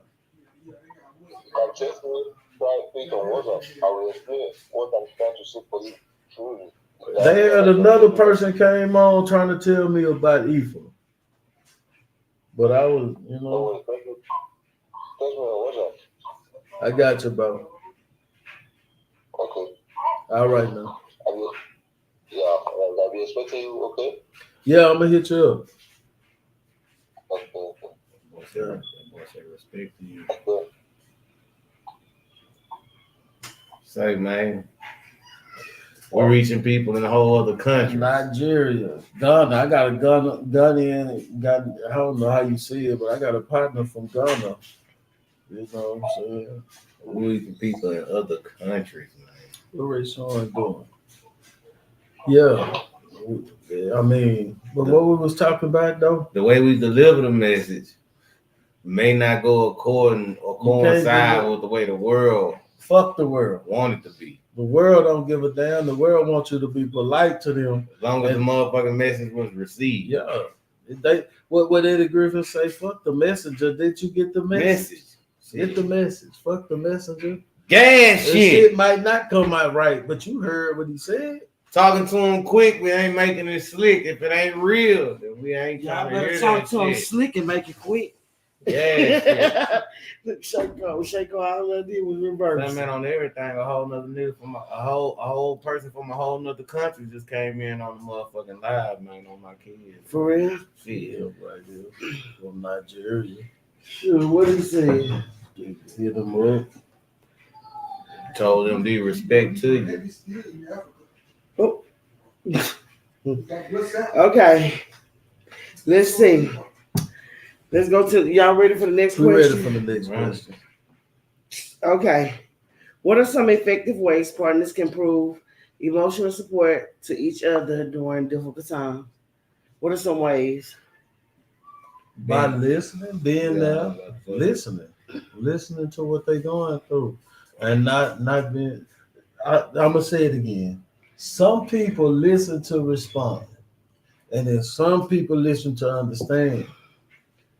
If your partner going through some shit, don't listen to respond. Listen to understand what they going through. Yeah, listen to understand what they saying and where they at. You know what I'm saying? Yeah. Unless it's some bullshit, then once you know it's some bullshit, then you respond in whatever way you was gonna respond. But you listen first. Yeah, shit. Listen first. Don't just start talking just to be right. When you know the person that you're in a relationship with is can sometimes be mentally and emotionally unstable. Yeah. You know what I'm saying? Try your best to be as understanding in that situation as possible because you know that person is like that anyway. Yeah. That don't necessarily mean that individual don't give a fuck about you.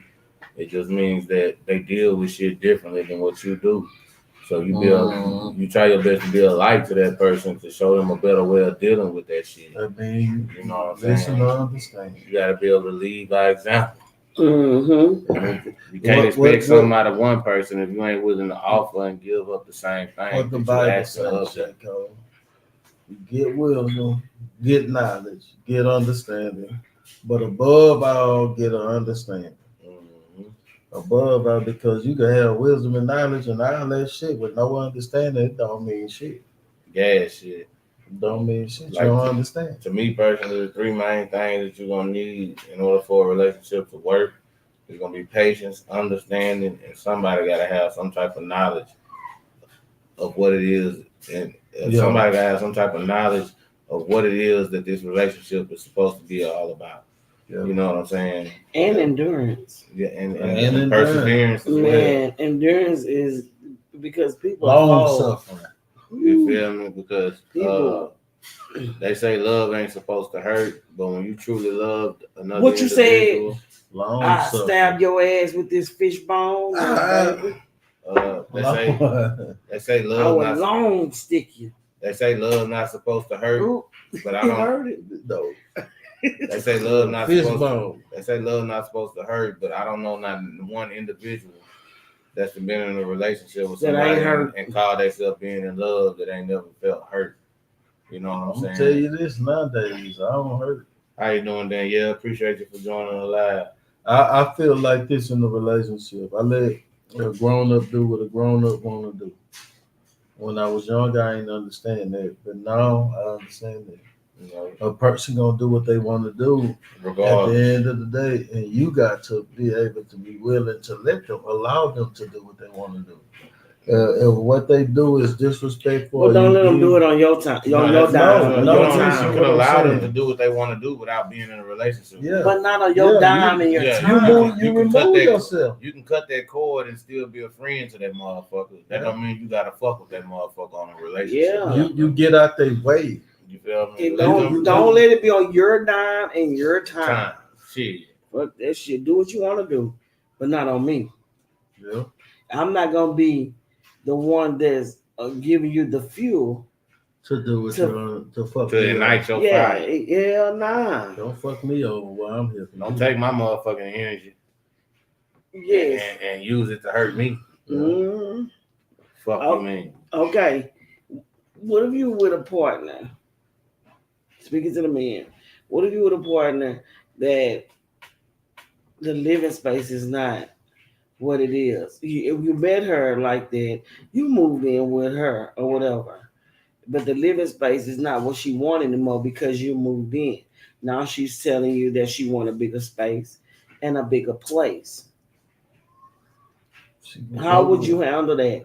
Your partner telling you that we both got to work towards getting a bigger space and a bigger place. If you ain't willing to work to get towards that, don't expect me to. But but when you moved in, your partner is not even working or trying to, because at the time your partner is only with what they have with their situation. But when you moved in, they're saying, "Hey, we need a bigger place. We need a bigger space." What are you gonna do to provide that? What we gonna do to provide that? It ain't what you're gonna do, because that I'm not doing shit. If you ain't doing shit, one thing about it is it take in this economy, unless you rich, it take two. So I'm not working towards no shit. You not working towards.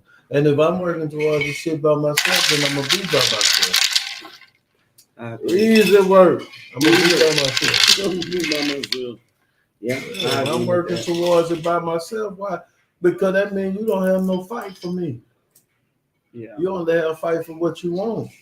No, I'm gonna work by myself. Yeah, I agree with that. I agree. Soft life looking ass. So, what are some creative ways to maximize space and create a comfortable home together? Clean your house. Get that shit out the way that you got sitting in the way, that's just sitting there, and y'all sitting there with this shit up in there and not moving it into a space where y'all can be more comfortable. So it may not be the fact that they need a bigger home; it just need to clean up. The clutter need to be out the way. Get the shit out your way. Yeah, that's sometimes it be too much motherfucking shit in one spot for a motherfucker to even breathe. That's why I say. Even with finances and shit, I was talking to my nephew today, and I was telling him people talking about money and not having enough money and this and that. And I was explaining to him, well, the shit that you say you get the money. You get the money that you know you need but you spend it on the shit that you don't need.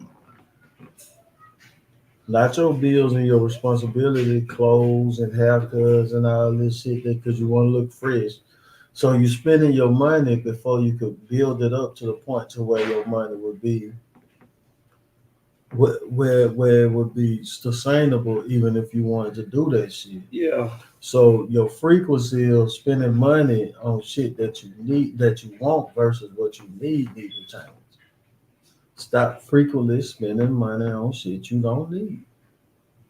To me, I frequently I frequently like cause I try to get jobs and motherfuckers just ain't, you know. That shit hard right now. And so when it comes to the lawn work and shit like that, when I do make my little money, that's your own business. When I do make my little money, you know, I try to invest it into something else that's gonna bring me some more money.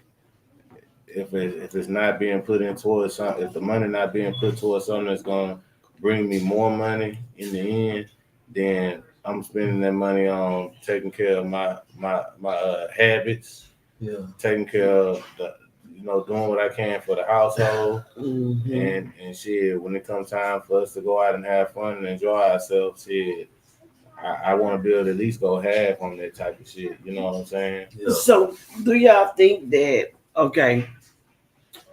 you get with a woman and you take her out on a date every week? Do you think that would keep a long-lasting relationship if you bring her out on a date? I don't think it'll keep a long-lasting relationship. Just what happens. It depends on the person. Anything could become common. You know what I'm saying? No matter what it is. Expectation kills anything. Like once it's expected, once it's automatic, that becomes boring. It becomes mundane. Once you start doing it, you know what I'm saying, on a timely basis. Every week. But what if it's a timely basis every week, but it's a different place and a different time? It depends on the person. Like if you bring her out every week on a date every week, will that keep the relationship? Hell no. What keeps a relationship to me, what I believe, is a person who is content with who they have, no matter what the situation is. Because it's gonna be time where you ain't gonna be able to. You got sickness and disease in this world. You got shit that happened that set you back where you can't do shit. So it's about being content. It's about being cool with what you got and not tripping. Like when you're in a relationship, if you're an individual that don't know how to be, if you're an individual in a relationship and you don't know how to fucking be bored, then you ain't no point you being in no motherfucking relationship. Yeah, you need to go party with the baby. Okay, we're gonna get on this one right quick because this is gonna be a difficult one, and it's vice versa. When you have a partner and your partner don't work but you work, and when you get home, you're tired, and your partner wants to do things. But you're tired. You don't do shit. And your partner is upset because you never really want to do nothing because you always tired. Yeah, you always tired. You always trying to keep the household up. You're trying to make sure things are straight with the home and make sure they have a roof over their head and everything. How do you navigate that? How do you explain to your partner? Your partner don't have an understanding about the shit you do because they not doing it. They only looking at it from their perspective, and they ain't looking at it from a different perspective. Yeah. You know what I'm saying? How you do it, you leave. Take on. You find yourself in a situation like that, you need to sit down and have that talk with that person again. Because 9 times out of 10, you already had that talk once before. So here we is going to have this conversation again. And once y'all done had that conversation for the second and or third time, time to go. And a motherfucker still choose to move what they choose to move, then Talking about they can open doors for you to make your next move. Yeah. You know, whether they be accepting of that next move that you make or not. You know what I'm saying? When it comes to relationships, man, it's all about what you're willing to accept and or deal with. If you ain't willing to deal with that shit, or if you know that you ain't gonna be able to handle that shit, then leave that shit right where the fuck is at. What if your partner, you work and you come home and your partner expect for you to cook, expect for you to clean, expect for you to do everything, and they've been home all day doing nothing. See, me as a man, would you start getting agitated? See, me as a man, I know how to cook, clean, wash clothes, and all that shit for my motherfucking self. But if I've been gone and I've been working 10, 12 hours a day, and I come home and you ain't cooked nothing, and you complaining about dealing with life at home, I'm low key mad than a motherfucker. A low key. I'm mad than a motherfucker because I've been there. Damn, my nigga, I've been gone 12 hours a day. Yeah. Working like a motherfucker. When I left this bitch, when I left this bitch at 7 a.m. this morning, you feel what I'm saying? We had this talk. When I left this bitch at 7 a.m. this morning, I didn't eat nothing before I left this motherfucker. Wow, because they didn't have your. And when we took lunch, I ate something, but it was something small. But even after lunch, I still worked another 6-7 hours. I'm gonna tell you something. You feel what I'm saying? I still worked another 6-7 hours after lunch. Yeah. And then I come home and you ain't cooked nothing. And you ain't cooked nothing. You feel what I'm saying? That tells me only one thing. You don't give a fuck about me and what I do have to offer. Yeah. You don't give a fuck about me and what the fuck I gotta go through. Only thing you giving a fuck about is what the fuck you dealing with. You feel what I'm saying? I understand it, fuck up. You feel what I'm coming from? And but in some cases, like I say, when you normally know you done walk into a relationship with a person who emotions be up and down all the motherfucking time like that or whatever, then that's where you try to be understanding and you be like, you know what, fuck it. Yeah, I did go work all motherfucking day. Yeah, ain't no food cooked or whatever. Yeah. Did the kids eat? Yeah, the kids done already ate. Thank you. Okay, then, well, fuck it. I'm finna go on up in here and I'm finna find me something to eat then. Yeah. You know what I'm saying? Them babies done ate. Yeah. You know what I'm saying? I don't know what you went through today that got you your energy level all fucked up and shit like that. You know what I'm saying? But whatever the situation may be, you know what I'm saying? Let me go up in here and fix me something to eat. You know what I'm saying? But whenever I'm gonna be honest with you, whenever your significant other do that and they've been gone all day long and they ain't upset about you not cooking or having nothing to eat for them when they come home, then if they ain't giving a fuck about that shit no more, then that means y'all need to sit down and have another motherfucking talk so you can understand what the fuck you stand in that nigga life. Yeah. You know what I'm saying? Because when a person stopped giving a fuck about shit that they used to give a fuck about, yeah, you know the energy is being detached. Yeah. You know what I'm saying? Because they don't give a fuck about that shit no more. Yeah. They ain't giving a fuck about you being disrespectful no more. They ain't giving a fuck about you not cooking and cleaning up no more. When you see that type of shit occurring and going on, then you know you better get some shit right if this is somebody that you want to keep in your life. Yeah. You feel what I'm saying? But when a person ain't getting shit right and they knowing that shit ain't right, then that means they don't give a fuck if you stay in their life or not. They really low key probably purposely and intentionally doing fucked up ass shit like that just so you can walk the fuck away so they can do what the fuck they want to do. And whether y'all believe it or not, they got motherfuckers like that. Yeah. They got motherfuckers like that. They don't want to be with you no more, but they know you don't deserve what they trying to do to you. Yeah. So they do fuck shit purposely to try to make you walk away. Yeah.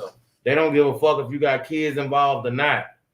They'll do fuck shit purposely and intentionally to make you walk away. Just so when you do walk away, they can go and tell the rest of the world, see y'all, I told y'all that nigga wasn't shit.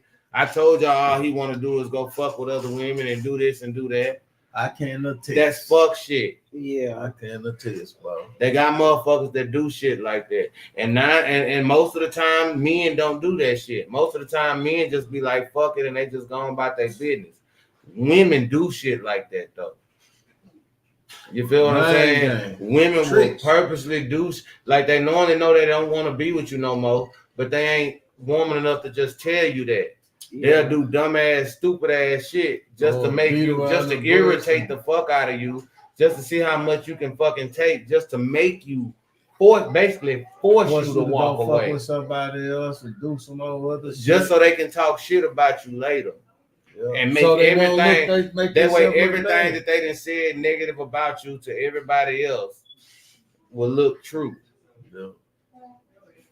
Trying to you right, hashtag forced narrative. They do fucked up ass shit just to force their narrative. Fucked up ass shit. Yo, they forcing the narrative. Hashtag line on my name. Manipulation at its finest. That's what they do. That's manipulation, bro. And that's what they don't do. Not all. A lot of them do it. Okay. So we talking about relationships. Do you think that you would bet your preference would better fit you for a woman to be the type of woman to cook, or a type of woman to want to go out and dine out every time, or go get quick meals? Yeah, no, because like I said before, I'm a preference. I'm asking y'all preference. When I work and I bust my ass, like I say, I'm a fella. Yeah. Motherfuckers half-ass be want to give a nigga a motherfucking job. And then the motherfuckers that is willing to give you a job, it's a job that you know you ain't gonna last long because it ain't no shit that you want to do. Or they ain't paying you enough to do the shit that they asking of you to do. Yeah. You feel me? So when you trying to build, you trying to build. You feel what I'm saying? And when you trying to build, if you're gonna be in a relationship, when you trying to build something, a foundation for your motherfucking self, you need to find yourself in a relationship with somebody that can understand that shit. What if your woman tell you, fuck them light bills, let's go out to eat. Let's go spend some time together. No, because we can't do that. We can't do that. You know, get cut off. It's been a lot of times where I wanted to do something for my significant other, you know what I'm saying? But I couldn't because I had to take care of this, or I had to take care of that, or she had this going on, or she had that going on. You know what I'm saying? And I was like, or I knew I had I had a big ass job coming up, and I need the proper tools. I need some kind of tools to be able to do this job. Whether it's the proper tools or not, I need some type of tools to be able to get this job fucking done so that I can bring in more money. You know what I'm saying? So when you find yourself with somebody that's doing that type of shit, then you got to be understanding of that. You know what I'm saying? Because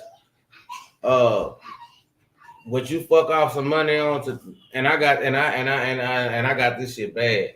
Yeah. I done fucked off money, and then 2-3 days later, some shit come up. Well, you wish you had, and I be like, man, fuck. You know what I'm saying? Because I'm like, man, if I hadn't done this shit the other night, then I'd have hit, and then I came out today and hit for another 300. Yeah. I would have the money that I need to do this over here. But now I don't have the money that I need to do this over here because I done went and done this goof ass shit over here the other day. You feel what I'm saying? And I done this shit. You know what I'm saying? You know, see, in situations like that, I don't be giving a fuck. Yeah. If I fuck around and I take the family out on some shit and we balled out and I ain't got nothing else, as long as the person that I'm with, once I done went broke, and you know I spent all the money, they gotta have understanding. Yeah. Once you know I done went broke on making sure you and these kids had a good time. I bet you better cover your back. You feel me? Yeah. Nah. What's up, Tom? Once you know I done went broke, what's up, Tom? Once you know I done spent my last Don't start no bitch ass argument with me so you can have a reason to put me out on my ass after I done spent my last. You feel what I'm saying?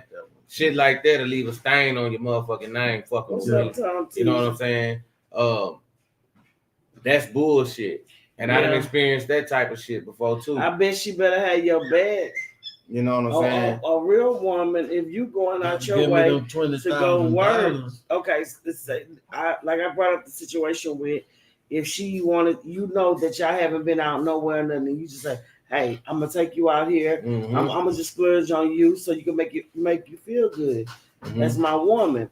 I bet she better have your back. Because I bet she better cover that shit just to make her feel good. Because you want to know what? Especially when you're a woman that's fucking with a man that you know and know trying to build, and he ain't really got much to throw around. Yeah. You know what I'm saying? And he fuck around and spend everything that he have to see you and them kids be happy. Yeah. You understand what I'm saying? You fuck around and do some fuck shit right after that man done that shit. That's like a whole kick to the motherfucking face. Yeah. Fuck a slap. That's a kick to the motherfucking face. You feel what I'm saying? Because this man just gave everything he had to you and yours, just for you to say fuck him. Yeah. Right after he done that. Why you gotta know who you did? You know, that's a big ass kick to the motherfucking face. You know. But a lot of people they don't even look at it like that. You know what I mean? Men do. Men, the ones that's been and women do too. They got women do, men do. It ain't just women that do men like that. They got men that'll do a woman like that. Use her motherfucking ass until he can't use her motherfucking ass no more, and then it's fuck her. You feel what I'm saying? It ain't just women that do men like that. Men do women like that I'm too. saying both of them. Yeah.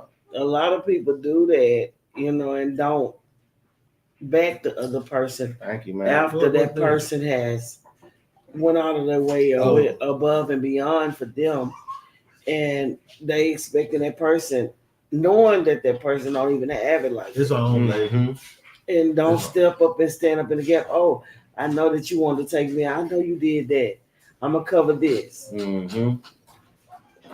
You know, like this shit, it just works. It works both ways in a relationship, and in most relationships nowadays, whether it's male or female, they only seeing it from their perspective. They're not open to the others.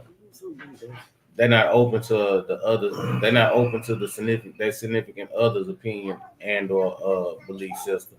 Yeah. All they give a fuck about is what makes them feel good. What make them feel good, and they're willing to step on anything they get in that way. Wait, you feel what I'm saying? So they not got a lick of compromise on them. That they got motherfuckers that literally start an argument with you. They'll purposely do shit. Start an argument and send your ass to jail. Just to piss you off, to get you out of character, just so they can get you out the motherfucking way and go do what the fuck it is that they really want to do. Then once they done went and done what the fuck it is that they really want to do, now all of a sudden they done got it out their system. A few days later, they call you, hey man, I just want to know if come get your ass out of jail. Can you come home? What about if you get with a woman and you just mean that y'all fresh but not too fresh? Mm-hmm. You know what I'm saying? And she telling you everything that she done for previous relationships, but you don't see none of this action, none of it with you. Mm-hmm. How would you feel? How would you handle that? What would you say?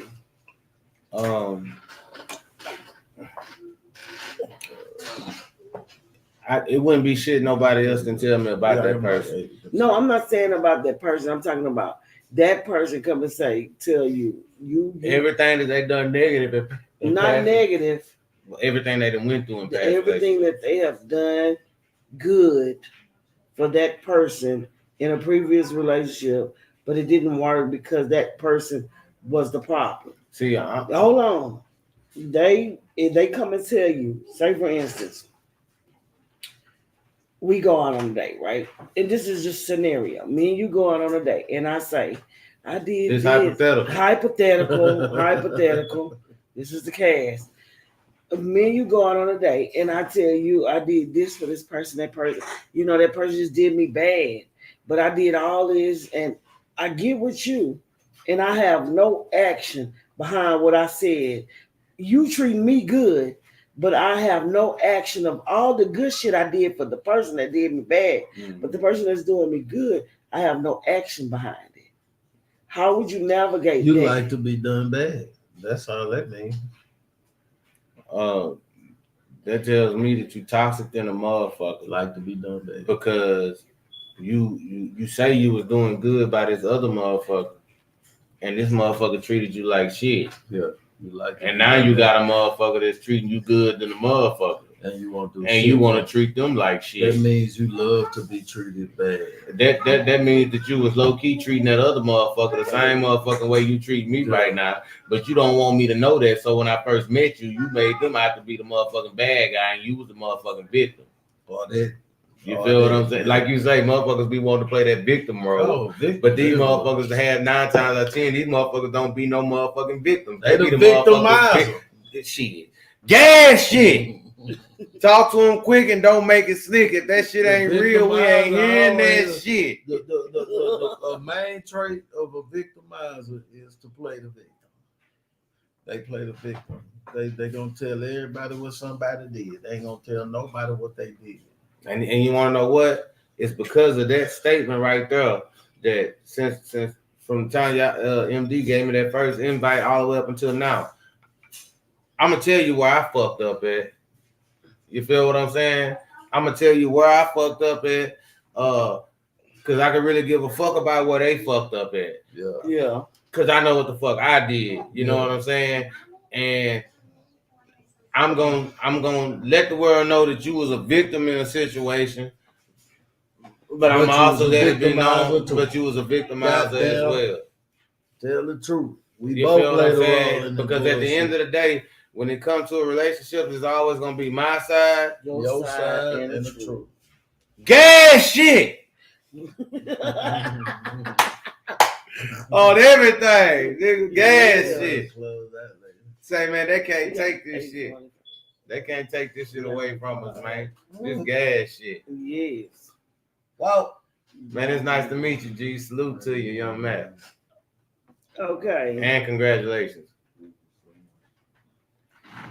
Okay. You did something I ain't did yet. I'm still trying to get married. You gonna get married? One day. It's gonna happen. So you want it. As soon as they ask.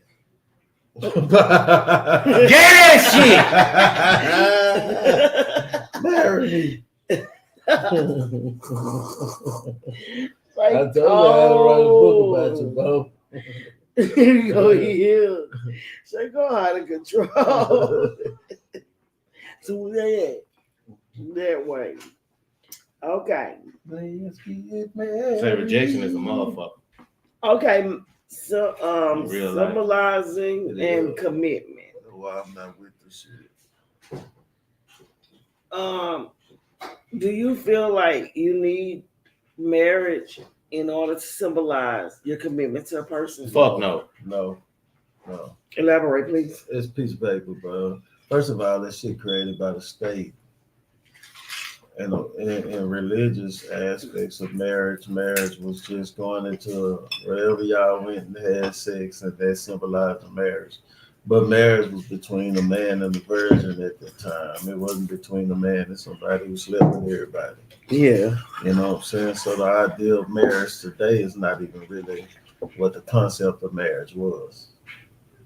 You know what's fucked up? This shit new. With marriage nowadays, according to the scriptures, when two individuals said that they wanted to be together for the rest of their motherfucking life, they was married. They was married. They just walked into the hood. So why do you think that they were married? But today, if you say you want to marry this individual, and they want you to go through marriage counseling and all that shit. Crazy shit. How in the fuck if we supposed to come together to be fruitful and multiply? Y'all been cool all that time. Now y'all need counsel. Who in the fuck is another human being to tell me who the fuck I'm supposed to love and be with?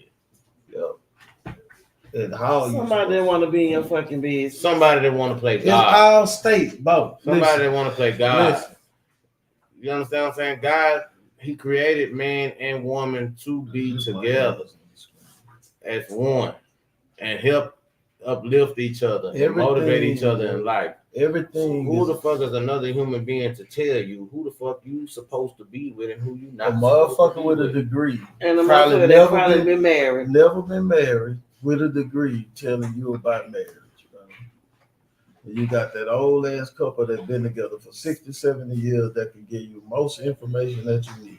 See, I went through that shit before too. MD. So you're going back and when they had kings and all these multiple wives or whatever. They had concubines. So whenever they got married to consummate the marriage, they had everybody that would watch outside, watch these people have sex. I don't know nothing about that, lady. That was a porno.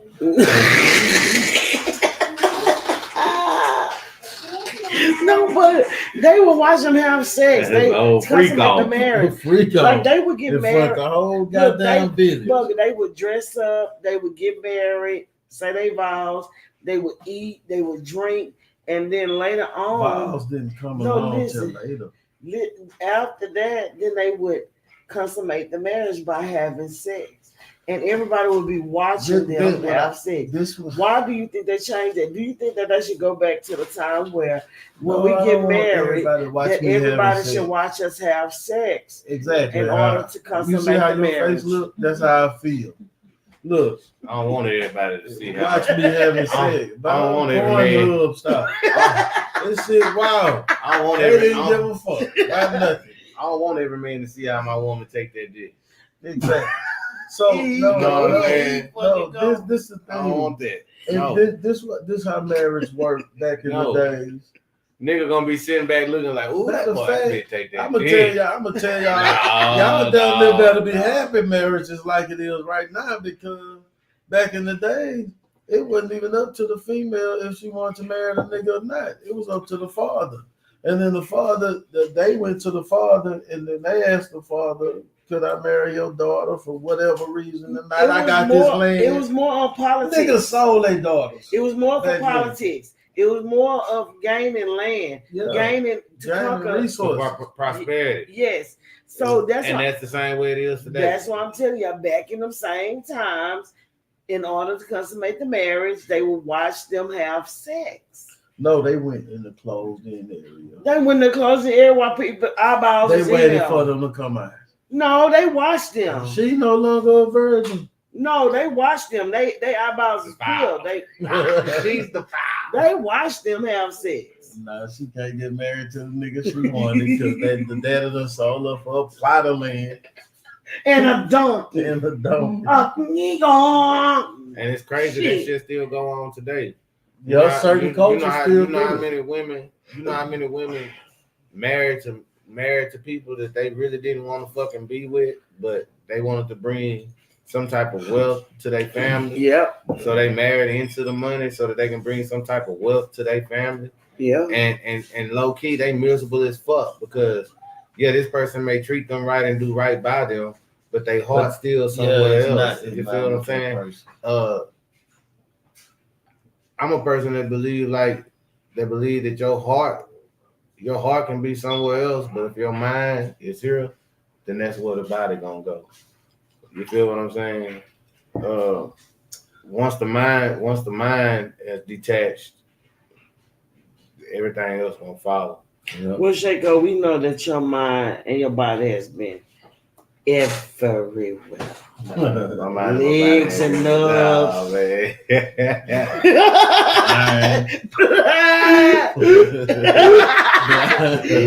know. Deaf, dumb, and blind. And Shaco out. Shaco don't give a fuck.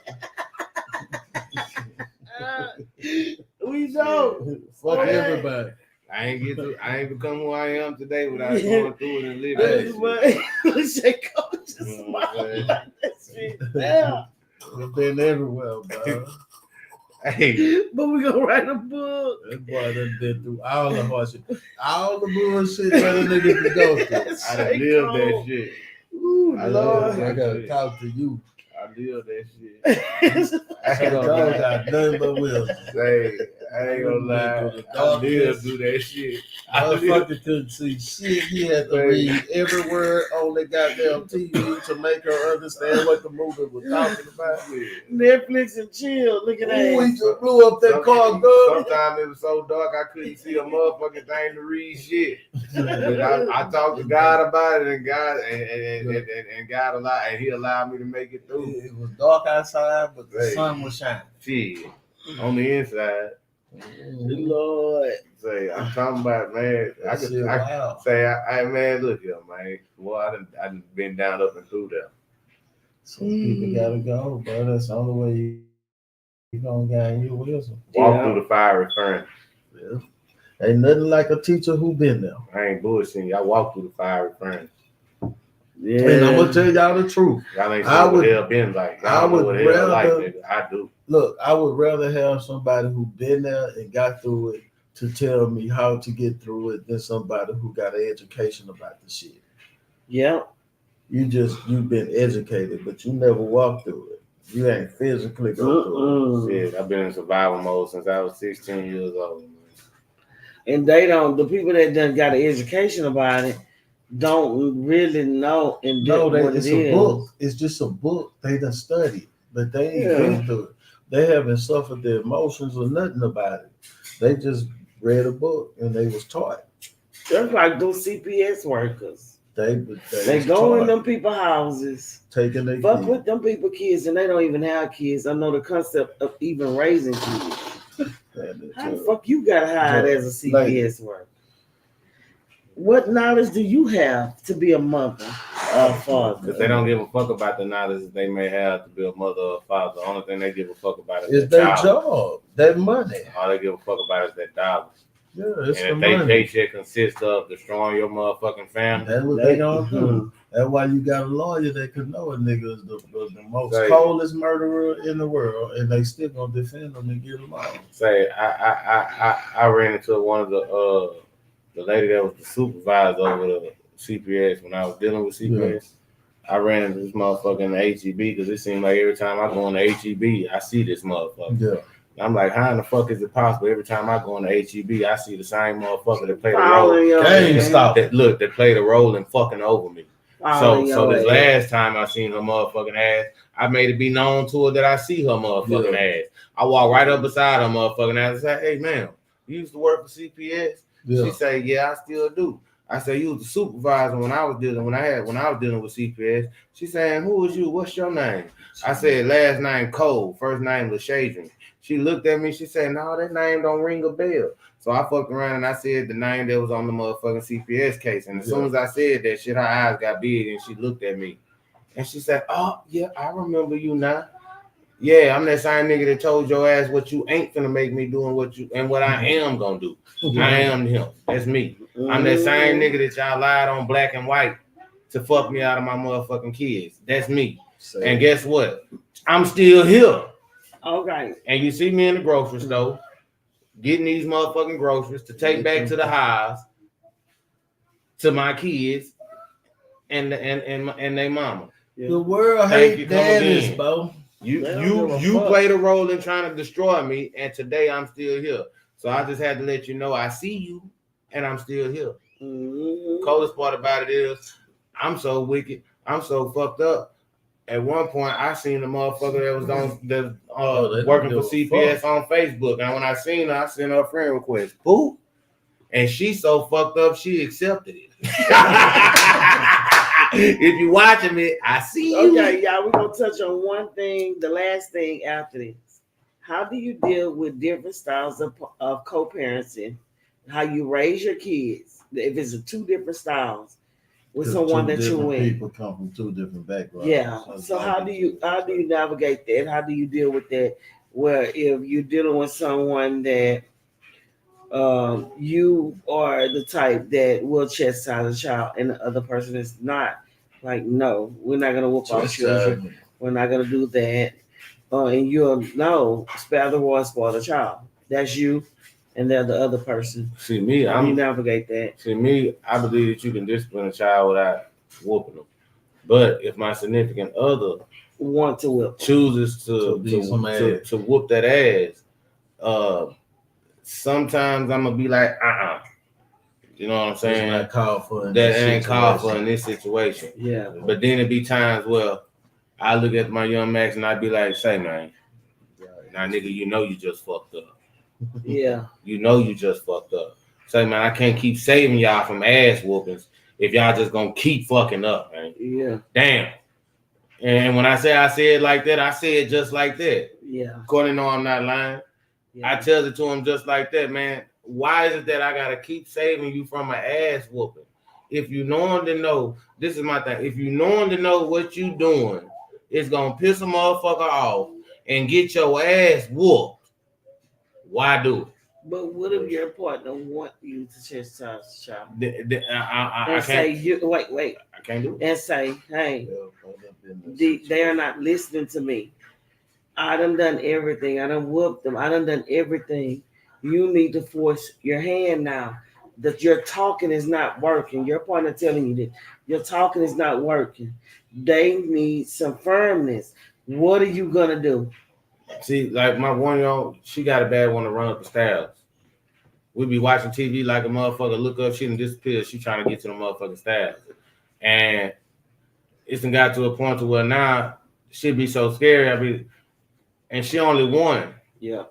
But she know daddy don't even like popping her tail. Yeah. I pop her leg or something. Yeah.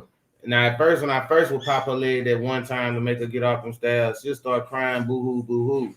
You know what I'm saying? But now, let her ass run up the motherfucking stairs and I pop that leg that one time. That motherfucker look at me for a split second and then start laughing. Yeah. Because she know in the back of her mind, he ain't gonna go he ain't finna go no further. Yeah. You know what I'm saying? And I be like, man, come on now, Poos, get your ass off these damn stairs. Okay. Now look, this please get off the stairs. the baby. You feel what I'm saying? And she'll sit down right there on that one step and just look at me for a split second.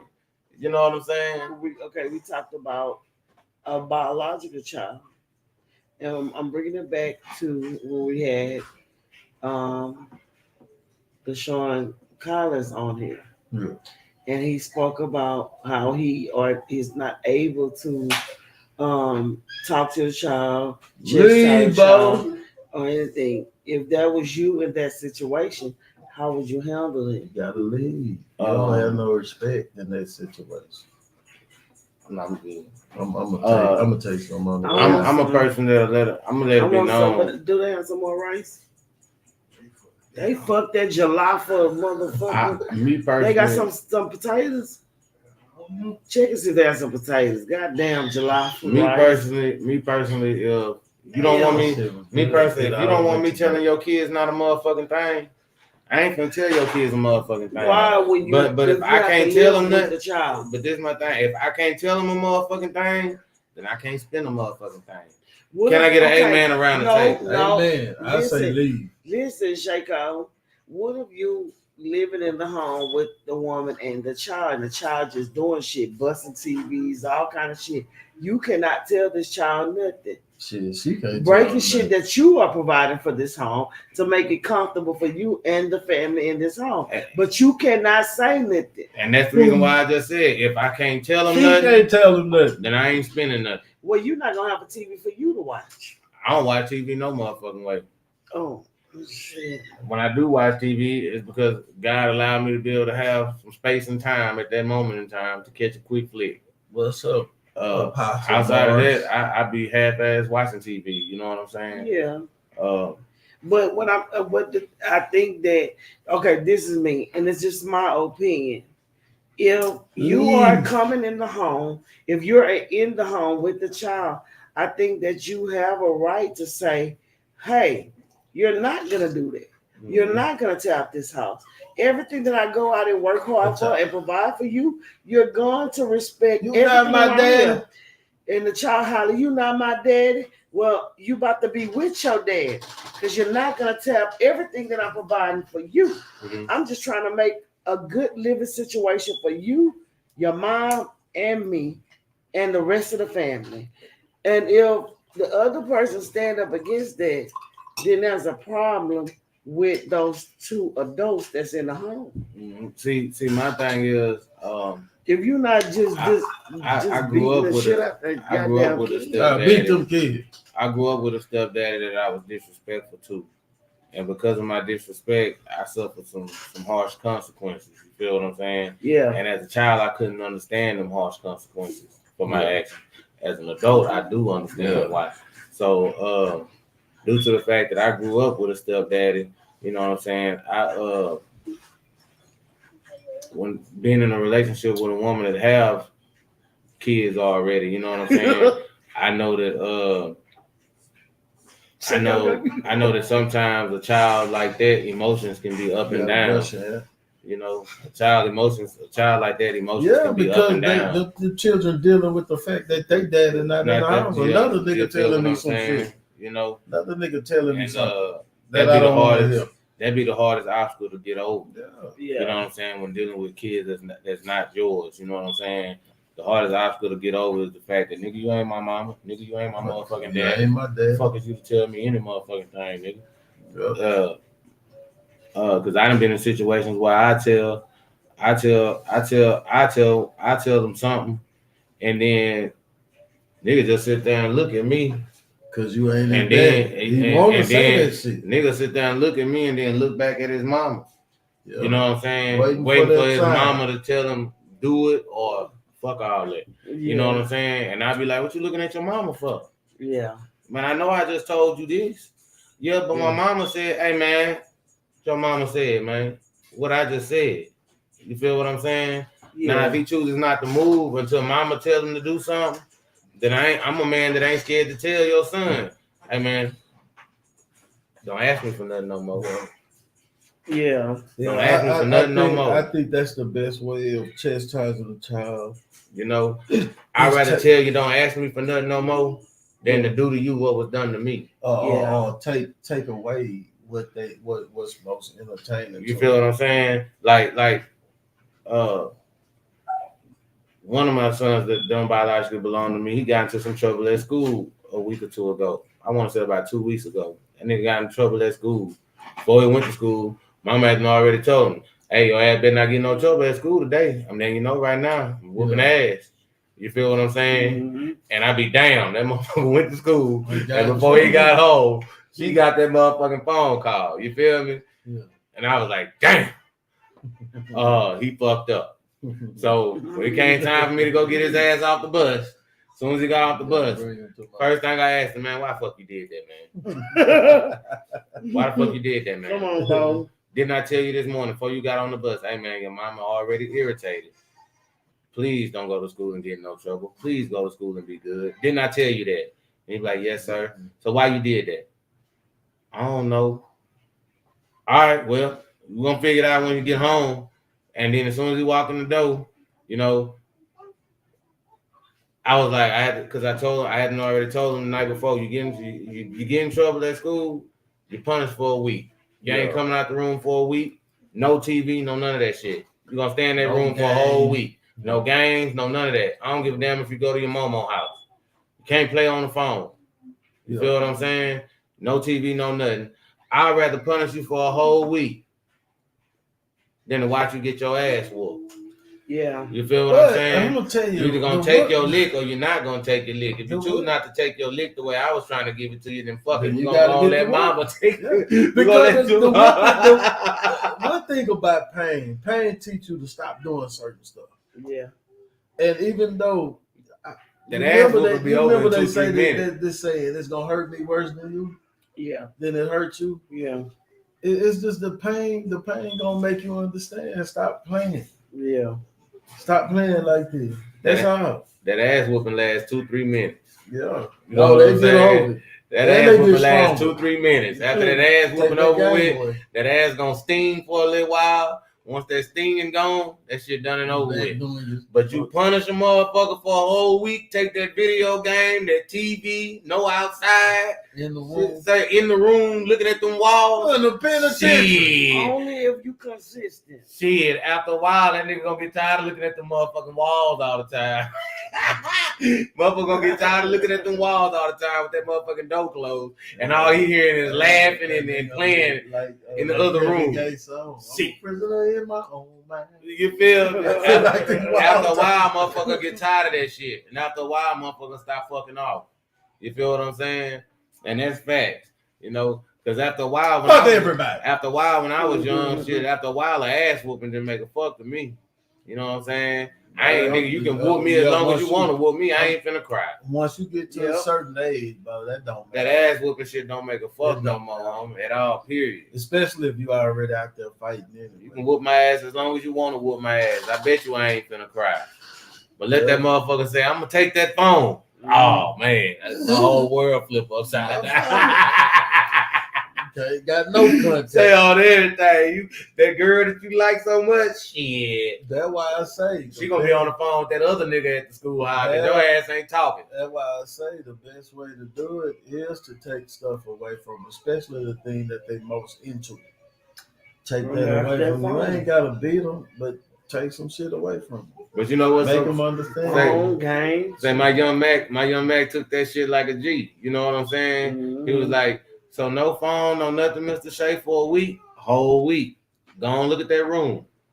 And he went up there and for a whole week straight, every day when he got out of school, he take his school clothes off, give them to his mama so she can wash them motherfuckers.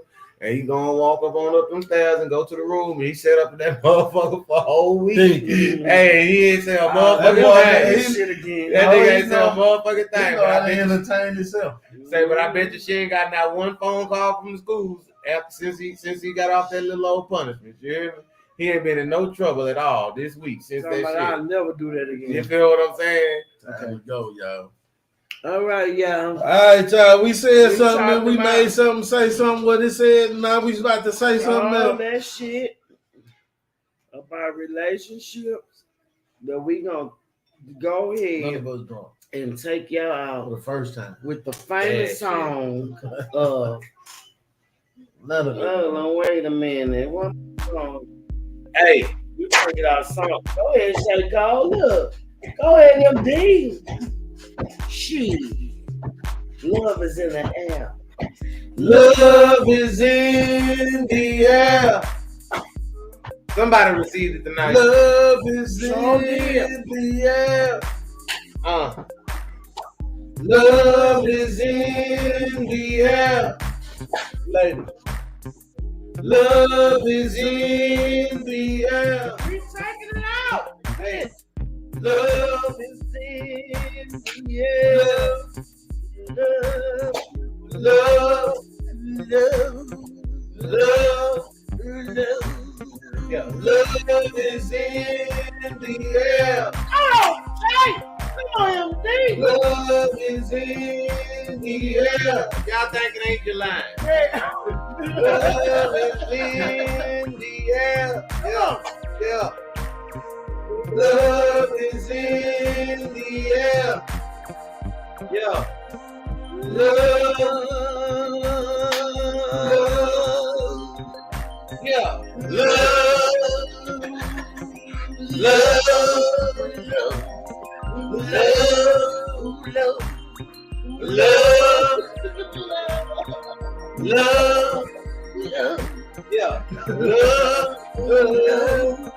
Love is in the air.